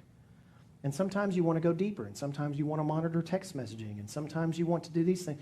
And Apple just wasn't allowing that, but they've come a long way for that ever since. So anyway, I want to stop every slide or so and say any questions on that before we kind of move on. Because companies are different, and they look at privacy very differently. So what you just said, just to make sure, Apple and Android are the same as soon as you add one program to you? Pretty much. Yeah. So Apple's controls are not as secure once you add Gmail or anything else? Right, for the most part. Apple's still going to limit you in a couple of different ways, and they're still going to be more private in a couple of different ways as to where it warns you about certain things. It'll say that this app is trying to, for example, Apple instituted this really big thing basically against Facebook where they are going to limit ad tracking. And you probably saw it several months ago when it popped up and it said, do you want to limit ad tracking? That has cost Facebook billions of dollars because you multiply that by millions of hundreds of millions of devices and suddenly that's a huge chunk of money for Facebook to lose. And so in that instance, and stuff like, do I need to stand in a certain place or is it just, I'm standing forward? Okay, forward. So in a certain place, it actually changes with stuff like that. But for the most part, I mean, it's really the same. If you use Gmail, you're paying for it with your data. Google's reading your email. That's just how it is. So again, think about that as far as less open versus more open. Do we need to take a break? Mic check. Check 1, check 2, check 3. Toast. Toast. Toast and jam. So much fun, more fun to say toast than test. Okay. So we mentioned a couple of comparisons here on apps and different things and how Apple and Android and even Amazon actually deal with these things a little bit differently. I want to get to talking a little bit about some of the things that we should watch out for. So one of the things that was brought to my attention several years ago that I hadn't even thought about was to make sure that your child has not purchased another device. You work in a middle school. You've probably heard about this. Kids will find broken iPod touches, broken iPhones that are still activated. They don't have to have a cell phone plan. They'll still work on Wi-Fi. And so all they got to do is sign into their Apple ID, and these kids will sell them for $40 and $50, broken screen, and they'll take them home, and they'll bring them home, and they'll use those devices instead of ones. And when they hand over their devices, oh, yeah, Mom, you can look at my device. No problem at all. So again, we have to make sure that we're watching out for that. So make sure your child has not bought another device or does not use another one. Good way to look at that and to see the evidence of your child using that device is use one of the Wi-Fi things that I have here listed that we're going to talk about here in just a second. It will tell you when an unauthorized device comes on your network, and you can say, nope, I'm not going to let that have Wi-Fi, because if they don't have a cell phone signal, they can't use it, at least at home, hopefully. So make sure your child knows not to sign into someone else's iCloud or Google Play account. What does the iCloud account control on an iPhone? Everything. What does the Google Play account control? Everything. Do not let them sign it. Do what? Bank account info. You got a credit card attached to that? Guess what? If you let your child sign it or let somebody else sign into their account, they have access to that credit card too. Just ask the mom that got charged $400 for Candy Crush coins at Graymere. She said, is there any way to get this back? And I go, I don't think so. And come to find out, her son had let another one of his friends sign into their account and download the app. So don't let them do that. In fact, if you have parental controls or screen time restrictions set, it will not let them do that automatically.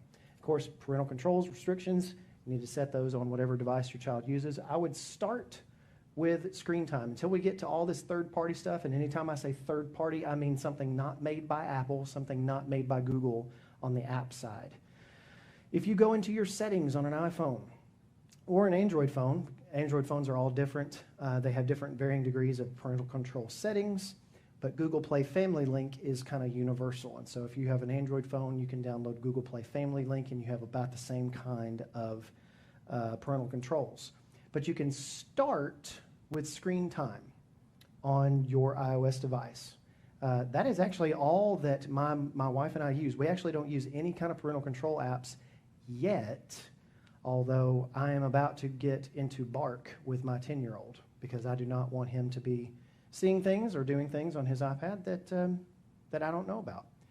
And so, again, I'm about to step into a higher level of control. But if you have small kids, I mean, usually screen time is going to be a good for them for a while. And there's a million screen time settings.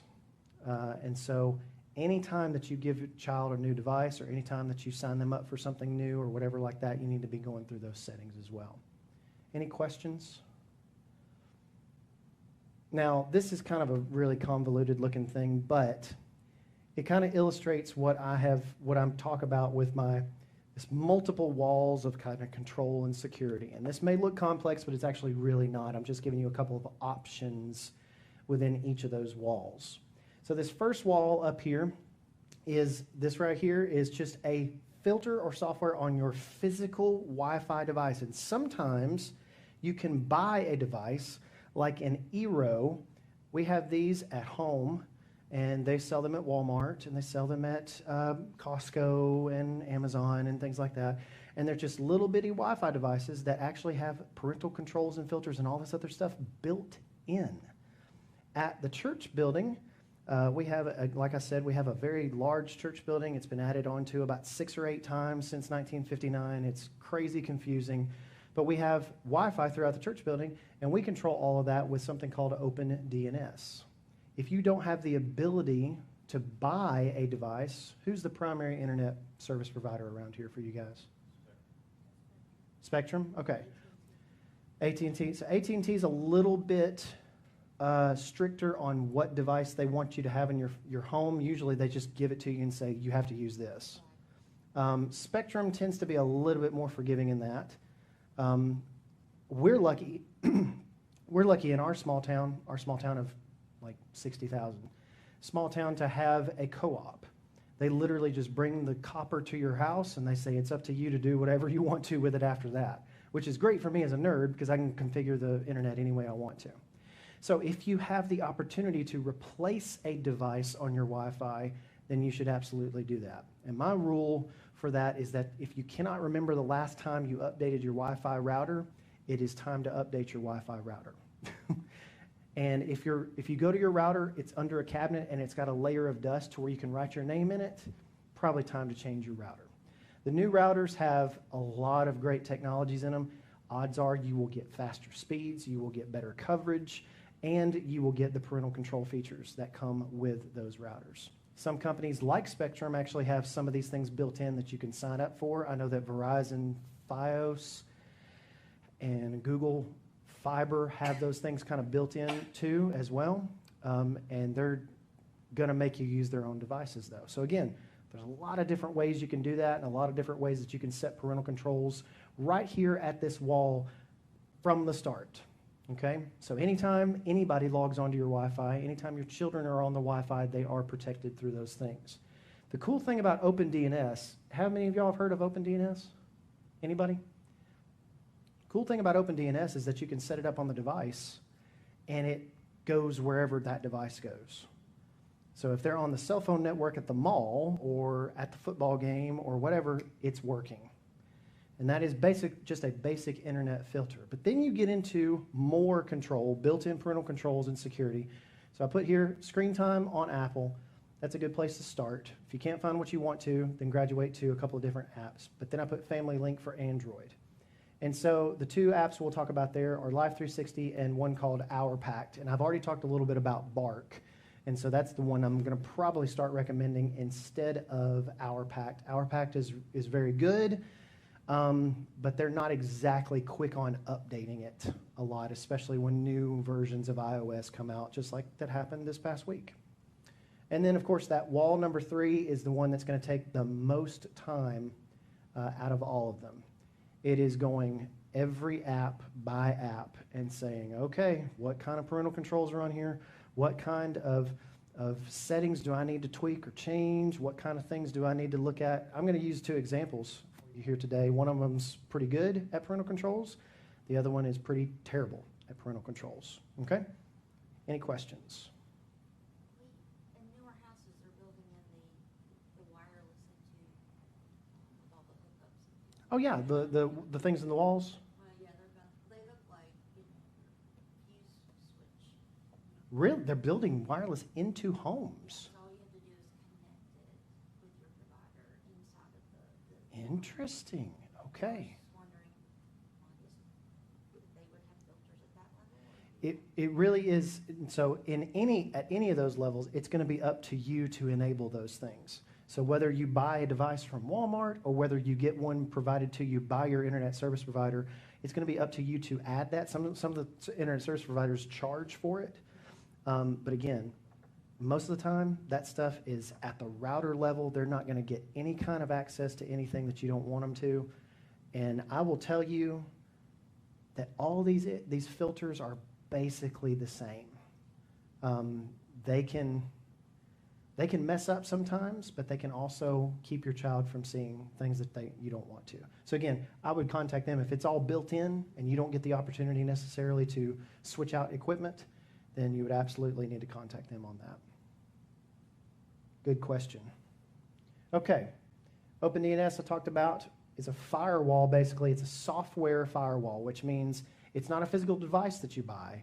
It's a setting that you change. But the cool thing about it is that you can change it on any router that you have. You can change it on any device that you have as well. Basically, all you're doing is pointing your internet access from this way to this way. You're going through OpenDNS's filters and servers. That's basically all you're doing.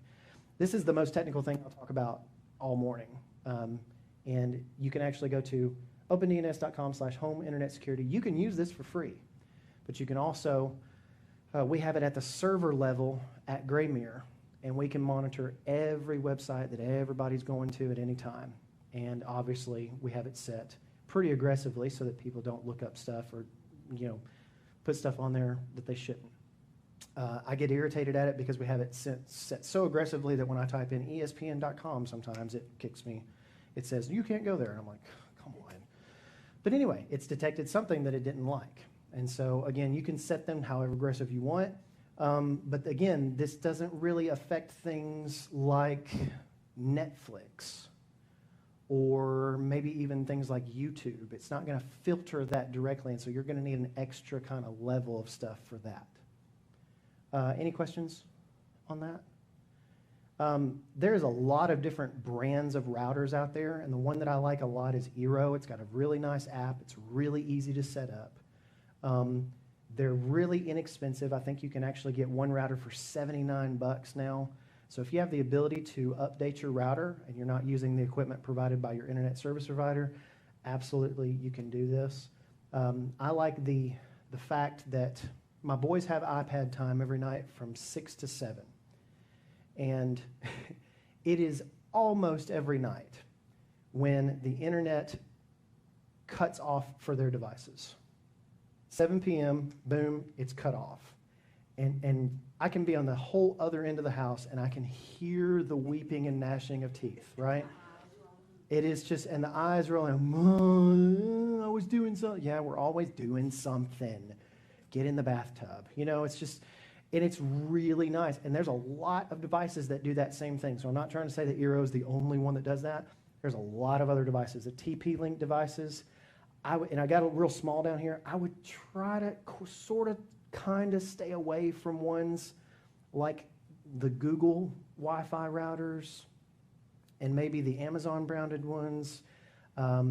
Especially, please stay away from those Facebook portal devices. I mean, those are just scanning your whole house, basically. It's unbelievable. So just go with an independent company like TP-Link or something like that to get any of these pretty good things. And again, if you don't know how to set it up, there's probably a nerd. You probably know a nerd somewhere that can probably come and set it up. And it's pretty self-explanatory, especially with Eero. They literally say, plug this here, now go to your app and do this. And it's actually really, really nice. Any questions on that? And again, all these devices, you should probably just start with Google Play Family Link and screen time on Apple devices. If you cannot accomplish what you want to with there, especially if you have older kids, you'll want to go to the more advanced things. Now, has anybody ever used screen time before? Anybody used screen time? I love when they send you your screen time report. It's Sunday morning at 9 a.m. as if to say, this is how bad you were. I'm glad you're at church now, But it's really interesting, and sometimes I don't get it, and sometimes I do, but it's like you use 34% more screen time. So, oh, good grief. So it's an interesting way to look at that. Turn it on. If you do not have it enabled or turned on, turn it on. Turn it on your kid's phone. I challenge kids when I talk to them, I say, take this, turn it on, leave it on for a week, then see what the number one app is, and delete that app for another week and see what happens. See what changes in your life when you delete TikTok for a week. It could happen. So that's my challenge to kids as well. And so I'm not going to ask you for your screen time numbers or anything, but you will. Everybody's is way more than they think it is. They're like, oh, I didn't spend that much time. Oh no, I did spend that much time. Yeah, it's terrible all the way around most of the time. So. That's the funny thing. It can be down 50% one week and up 30% the next. And so who knows what that does. But anyway, start with that. You can usually do a lot of things on the phone. This is where you're going to go in, and we're not going to go over the individual settings, but you can literally turn off apps. We have Safari, the internet browsers, completely turned off on my children's devices.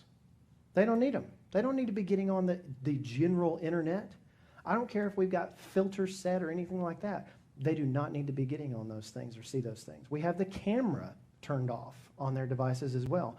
Any application that wants to access a browser or access the camera cannot do that. It'll just show you a blank screen when you get there. And so again, you can turn off those things. The icon literally disappears from the home screen. This is where you can actually make it a glorified paperweight that can just answer phones and phone calls and text messages. You cannot delete those built-in apps, but you can hide them behind your screen time settings, behind a PIN code. Any questions on this? So your kids, you can put some kind of code so they can't go in there and change it. Right. I would make it the PIN code that is not the PIN code to get on the device, obviously. So I'd make it a different PIN code, and I know I'd drown in PIN codes in my house, from the Apple TV to the phones to the everything else. But as they get older, you can actually add them to your family sharing. I think I've got that maybe the next slide. But you can actually add them to family sharing, and they can actually request an app. Now, in iOS 16, they can actually request more screen time for certain things. And so they can send that to you through messages or wherever they are and things like that. So it's really helpful. So yeah, just start with this, and if you need to graduate to something more complex and far-reaching, then you can do that. And I've got this cheat sheet on my website. Again, that's digitalparentingworkshop.com. I've got a lot of stuff that you can download if you want to check that out. And it just goes down through this checklist. There used to be a thing with the fingerprints that you could kind of hack it and say, I always want to be able to access my children's devices, of course. And so now they use the Face ID, though, right? So what you can do with Face ID, you used to be able to add your own fingerprint so you could always have access to the device. But now you can actually add what's called an alternate appearance. And basically, that's adding another face. You can add another face to the Face ID. So you can do that so your children can never lock out you from the phone. Because I have one mother at Graymere. She came to me and she said, my child has locked me out of the device and will not give me the PIN code. And I wanted to be like, well, that would be a dead child because I would kill them. Because that ain't happening to me. I'm not even going to be put in that situation, and you don't want to be either. So you Changed it on the parents' phone or on her own? on her own, yeah. So yeah, there was a lot of other issues going on. I'm sure you're aware, but needless to say, if a kid thinks they're going to outsmart you and say, "Well, I'll just change the PIN code to this," well, if you have any kind of parental control set, screen time setting set, they can't even do that. They can't even go change the PIN code. Okay, really nice. Okay, family sharing, really cool. If you're not doing that with your family on your iOS devices, you absolutely should because they keep adding features to it every time. Plus, they can share with your iCloud storage. They can share with any kind of purchased movies or books or subscriptions for that matter. So they can take part in your account subscriptions and things like that. And you can obviously turn all those things off individually if you want to. If you don't want them to be a part of the subscriptions, if you've got a subscription to HBO or something and you don't want them to be a part of that, then you can turn that off. Okay? Any questions? Family sharing is in your settings? Yes. So you'll go to the iCloud. You'll go right to your settings. At the very top of your settings, it should have just your profile name right there, and you just click on that. It says Apple ID, iCloud, Media, and Purchases, and then you can actually go down to Family Sharing, and you can see who's on your family. Now, it may require you, sometimes it requires you to have the other device in hand to do that, and sometimes it doesn't. But you will have to know their Apple ID and password, and if you have a child that's over 13, I would highly recommend that you give them their own Apple ID and password because that allows you to have more control. You can actually lock their stuff down way more than you could if they were on your account. Does that make sense? So 2 of my 3 boys are actually on our account now because they're so small. But I recently graduated my biggest boy to his own account because that way I could lock things down a little bit more. Wouldn't have to worry about it affecting the other ones. I can set his settings a little bit more tougher than than the other ones who don't have access to some of those things yet. And it's been really nice to do that. And they will when they turn 18, they will graduate that. You can graduate it to an adult account if you choose to. Okay, this is about the point where everybody gets like the deer in the headlights. Like, when is he going to be done? So we're getting through it. We're getting through it. Find My iPhone. It's actually just called Find My now. Absolutely download that app, but you have to enable it. We were in Arizona on an Indian reservation. It was pitch black dark on a mission trip. A girl had been playing basketball out on the Indian reservation with some of the Navajo Indians there. She dropped her phone in the middle of this crazy dark basketball court, and nobody could find it. And I said, well, just pull up Find My iPhone, you'll find it. She said, oh, we didn't turn that on. You got to turn it on. Some of these things are not automatically enabled, so you make sure that you turn that on. Plus, that's a nice, easy way to track the people in your family without having to use any other kind of app. Yeah. Or if you lose your device, like you're talking about. Or if you- Frequently lays his phone down at the police department and can't find it. I lost my exam. I just want an Apple Watch so I can make it. Actually, that's the number one feature on Apple Watch. It's I'm not wearing one right now because I forgot to bring my charger, but it's like, where's my phone? Oh, it's in the couch. That's where it is, you know. Yeah. And it's really funny because I'll be on the other end of the house and I'll hit it and I'll hear 2 of my 3 children go, Daddy, it's in here, because they know exactly what it is. So, but it's real. I mean, it's a really convenient feature, and the air tags are kind of cool too. So if you want to put those on your keys, those are actually really neat. They're like little homing devices for your stuff too. So I tried putting it in my car so that I always remember where I parked in Walmart because, well, I tried, but they only work from about 50 feet away. So it doesn't really matter. It's like, it can't find it, can't find it. I was like, but you're supposed to find it. When I go into Walmart, I forget where I park. That's how it is. Anyway. Okay, so this is kind of Google Play Family Link, and these screenshots are a little bit old, but they're basically going to say the same thing. What you'll do with a lot of these apps is you'll have both devices, and they will connect to one another. And it's the same thing with Bark, same thing with Life 360, same thing with Hour Pact.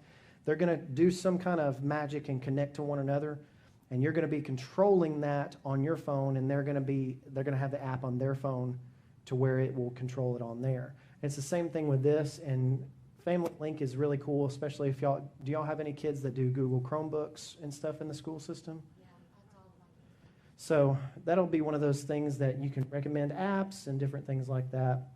And you can see their device location, you can actually lock their device so that they can only respond to text messages and phone calls from you. It's really neat, and that's the same thing with screen time as well. You can set screen time limits, which is a very important thing, especially with teens, because there's no end. I'm going to talk a little bit about addiction to our devices tomorrow morning. There's just no end to this scroll. And I don't know, we as adults, I sat there last night because I'm in the hotel room. There's no kids to put to bed. There's nothing happening. Didn't even bother turning the TV on. I think I've stayed in 20-something hotel rooms and never even turned the TV on. Just don't. But I was sitting there probably for 30 minutes last night, just laughing to myself at these stupid videos. And it's amazing. I was like, man, it's like 10 o'clock. I got to go to bed. So we fall into the same trap. Imagine how much more susceptible our kids are. So we got to limit those screen time things for them. Of course, we talked about Live 360, so we'll kind of blaze through it a little bit. But if you pay for their Plus stuff, you get a location history, you get crime alerts with some of that stuff. I like the roadside assistance and driver monitoring that comes along with that as well. You get a few of those things with the free account, but at the same time, it's just a phenomenal tool, especially if you have a driver in your house. Anything to add to that?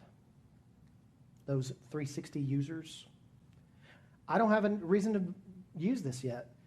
But when my boys get to where they're driving and stuff, you better believe if this app is still around, I'm going to absolutely find a way to use it. Do y'all have the monitor you don't have to have a monitor in the what is it called, the OBD port? You don't have to have that? Huh. We just do the free, we're not paying for anything, but it does, if you're looking at it while they're driving, it tells you how fast they're going. Yeah. Don't some of them alert you, like with a ringtone, that somebody's close to the Yes, you can actually set what's called a geofence, and you can say, I want to be notified when this person leaves this area or comes into this area. Yeah. One of my coworkers has it on her kids, and they're both away at college, and she'll say, oh, so-and-so just left the dorm. But I don't think I want to know all that. Yeah.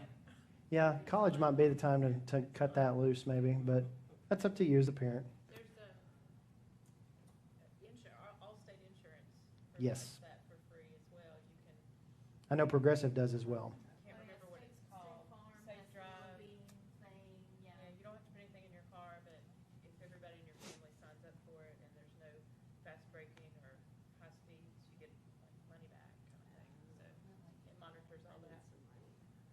Yeah, I can't get my husband. I wouldn't be able to. He wants all of us on it. I wouldn't be able to take part in that. I think I probably had a dozen times where I've braked really fast yesterday. It was like stop and go, horrible traffic on 40. But anyway. Okay, Life 360. Our Pact is one that you should check out if you need to do something more than screen time or Google Play Family Link. And again, this would probably be really good for maybe a 10-year-old, 12-year-old, if you've got that age range. But it can monitor your child's phone, and it has text message monitoring. But now Bark will do all of that for you. And again, Our Pact is probably the best out there, and it's probably the easiest to use. But again, they don't exactly stay on top of the most modern things at the same time. And so I'm actively looking for a better app than that, and I think Bark is probably going to be it. Okay, let's go to, anybody have any small kids that we need to worry about? How old are your kids, Charlotte? Aaron's 11. Xander's Wow, your kids are older than mine. I got married very late in life. I didn't get married until I was 27. Amazon Kids Plus is actually really good. So if you know people that are having little kids or whatever, pass the word to them. Amazon Fire tablets are super cheap, and usually you can buy one of those, and it comes with this for free for like a year. And so they have their own little interface, their own little apps and services and stuff. And yes, it's not an iPad, and yes, it doesn't run all the things that an iPad does, but it's a really good solution for kids ages like 5 to 12. We used it on the Kindles before we Yeah, Kindles. upgraded to iPads. Yeah. And it was really good. It was easy to restrict it to where. But once they get to about 9 or 10 and they want to play like Minecraft and stuff, They shut it down to where they could only go certain places. Yeah. And they couldn't even get back to like the main screen of the Kindle and stuff like that. So it worked for us for like preschool age. yeah. That's when they got addicted to the screen. Okay, so one of the last things we're going to talk about is the difference between good parental controls versus bad ones. And we're going to start off with Netflix. Netflix actually has very decent parental controls as parental controls go. Only thing is you've got to go on the browser on your computer or iPad. You got to go to netflix.com/account. You got to sign in. You got to click on that profile to look at all these different things. You got to go down to set the ratings for your kids and change those ratings. You can restrict any titles that you don't want your kids watching. So if you go here, I can go to my account. Mommy's got her own because she loves, the period dramas and all this other stuff. And the boys obviously have their own, and they go to the boys. Well, if you click on those, you can see what mine is right here. Mine used to be the only account, and so I'll just do that. If you scroll down, you can see the things that we have locked, restricted titles that we have locked that they never see at all, okay? And really, we blocked these because they were just annoying. They weren't bad, they were just really, really annoying. We have since added to that list Dora, because Dora's annoying. And it's really funny because when you search for it, it will not even come up. They're like, Mommy, it's not on Netflix anymore. Oh, I'm so sorry. And it's just like, I'm not lying to them. They just never didn't find it. So, but it's kind of like you can click the little thing that says Netflix Kids Experience, and of course we don't require a profile lock because they can't change these settings anyway, but they don't require a PIN to get on that. Every other profile that we have, they require a PIN to get on it so that they can't get on Mommy's or Daddy's. So you can actually, I love the restricted titles on here because here's the thing.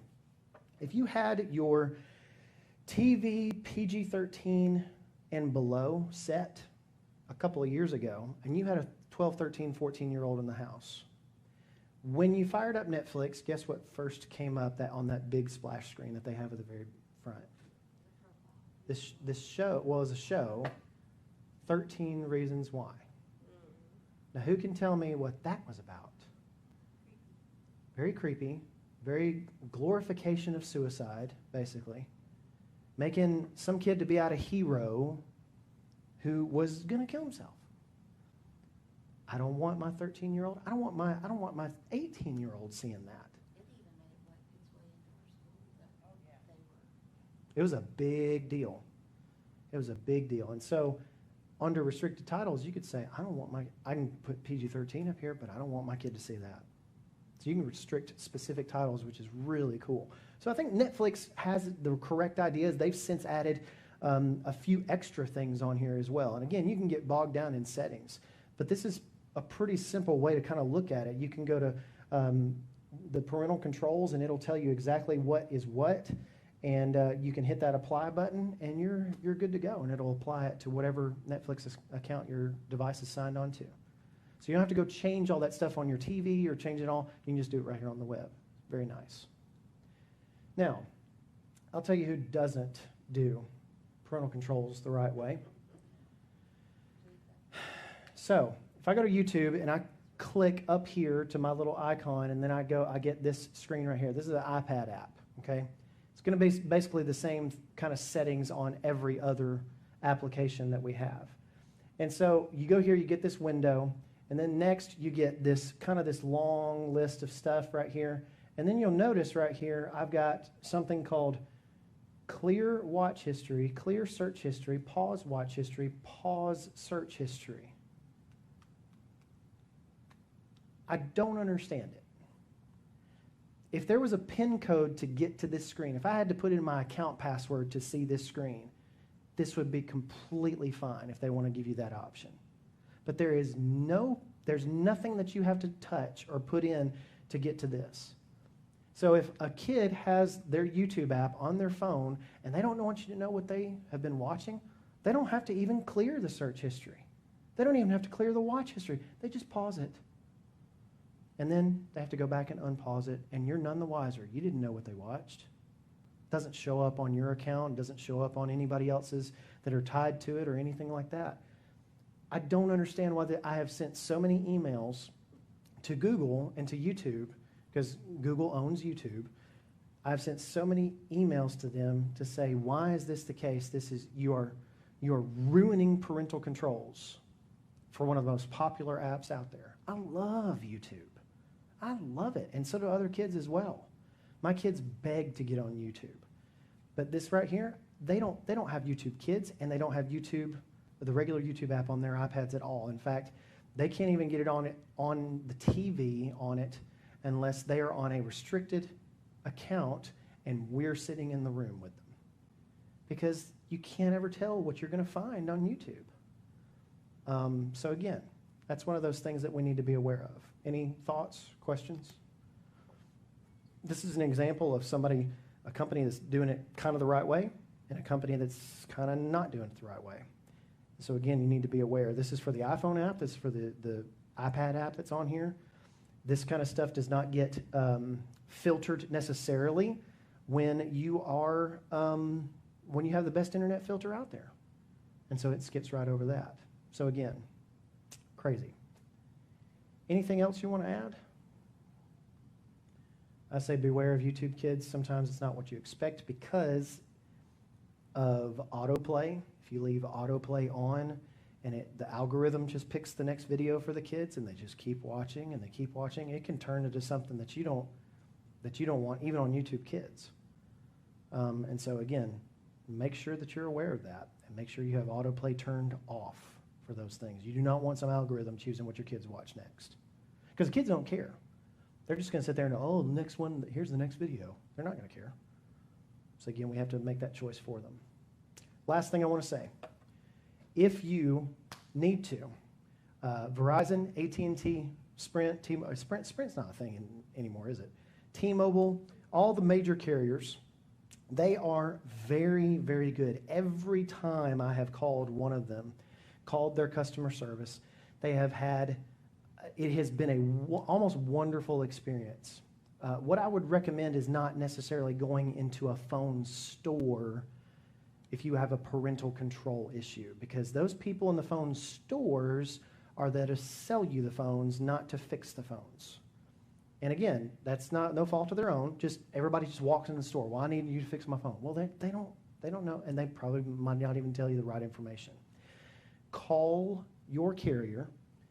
Call the customer service number, and I have found, especially with AT&T, AT&T has been outstanding every time I've had to call on behalf of a family or anything like that. They've been really helpful. You can do all of these things with the carrier, and you can get any kind of text messaging transcripts that you would want if you have to do that.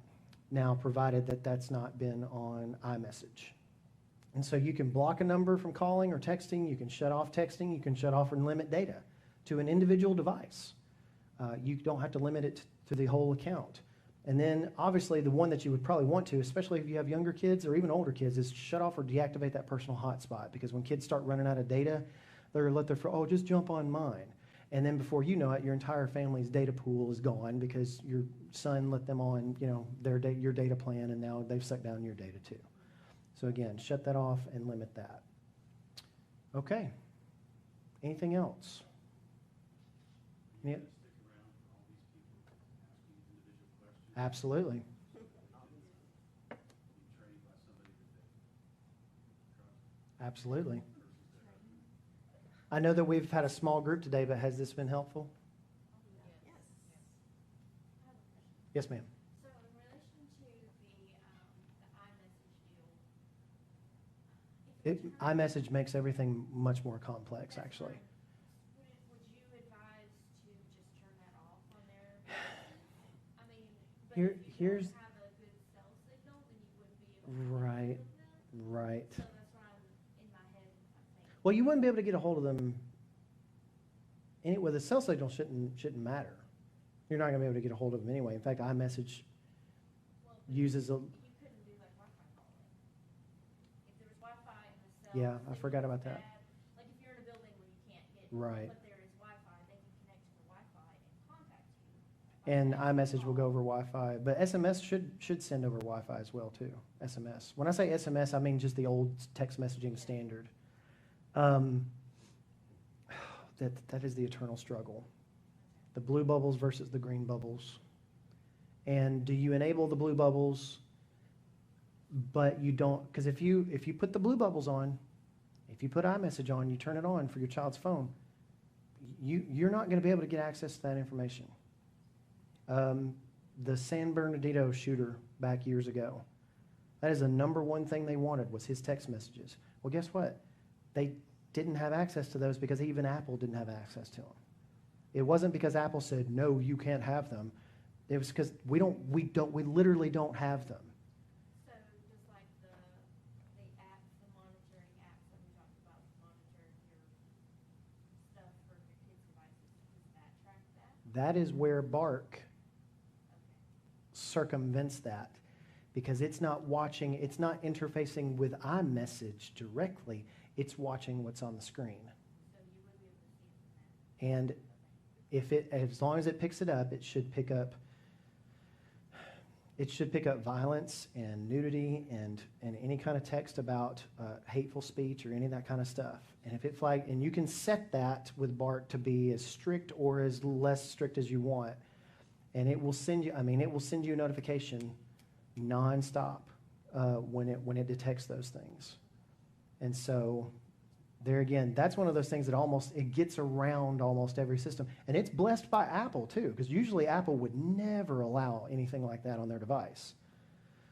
But seeing as how this is a parental control app and it's an independent company, it's had some pretty good success. And it's gotten so much better since it first came out. I tried to set it up when it first came out. It didn't work. And now Bark is pretty, from what I understand, is pretty decent. You can get a discount if you get a year subscription versus. Yeah, and if you pay for a year for that kind of stuff, you always get a discount. I just looked it up, it's 42%. 42%, there you go. Bark is one of those things that it is run by a completely independent company, and you're paying for it. So you know that data, most of the time, you know that data is not really going to go anywhere. It's going to stay either on the device or where in your account where you put it, because you're paying for it. But the things you got to worry about is, oh, it's free. And it's not really free. We understand that. You're paying with it with your data. It's a good question. Any other questions?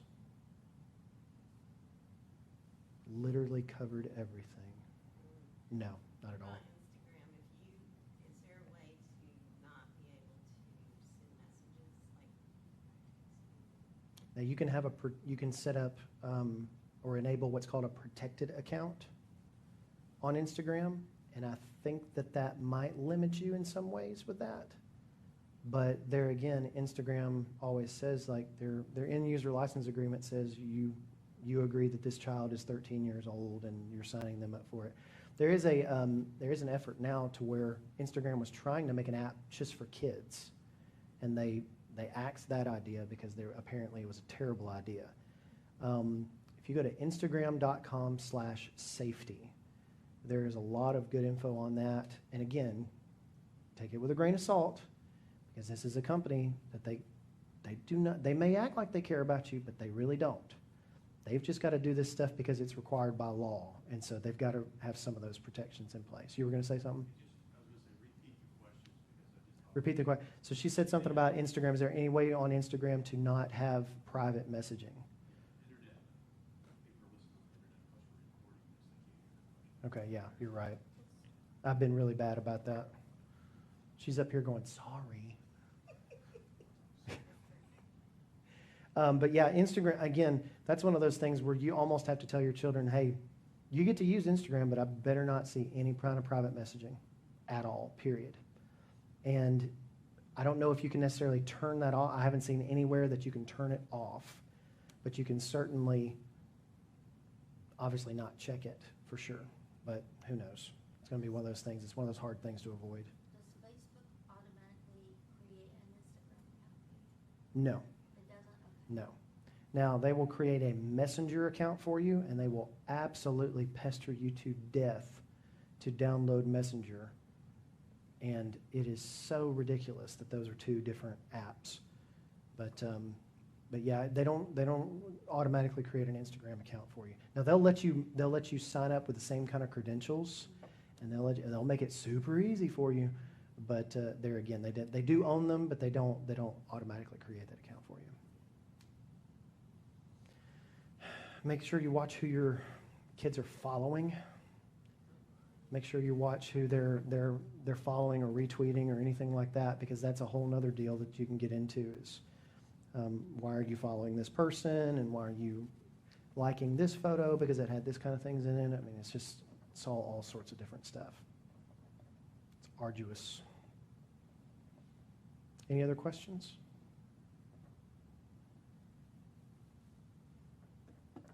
I really appreciate you guys. I know we've been small, but we've been mighty today. Thank you very much for being here. Thank you for taking at least all your almost pretty Saturday morning to be here. And hopefully on the YouTube on the YouTube channel, they'll be able to tune in and see all the information as well. If you think of any other questions, I think I've got my contact info. Nope. If you think of any other questions, chad@graymere.com, GRAYMERE.com. And you can obviously find me at digitalparentingworkshop.com as well. That's a new thing, so go subscribe there and do all the things that all the YouTubers say, like and subscribe and do all that other stuff. So, all right, anything else? Let's have a prayer, and then we'll be done. We'll get out of here.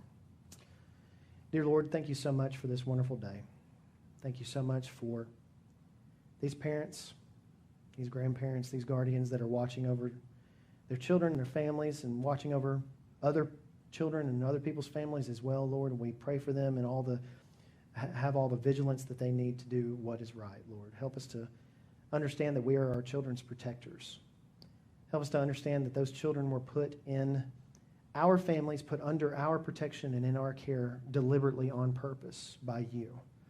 And Lord, thank you so much for entrusting us with these children. Help us to be positive influences on our social media platforms. Help us to always remember your Son in everything, and help us to show his love when we use this technology, and hopefully to glorify him. Lord, we thank you so much for everyone here at the Lake Norman congregation. We thank you so much for the elders and the deacons and the staff and the ministers that work here.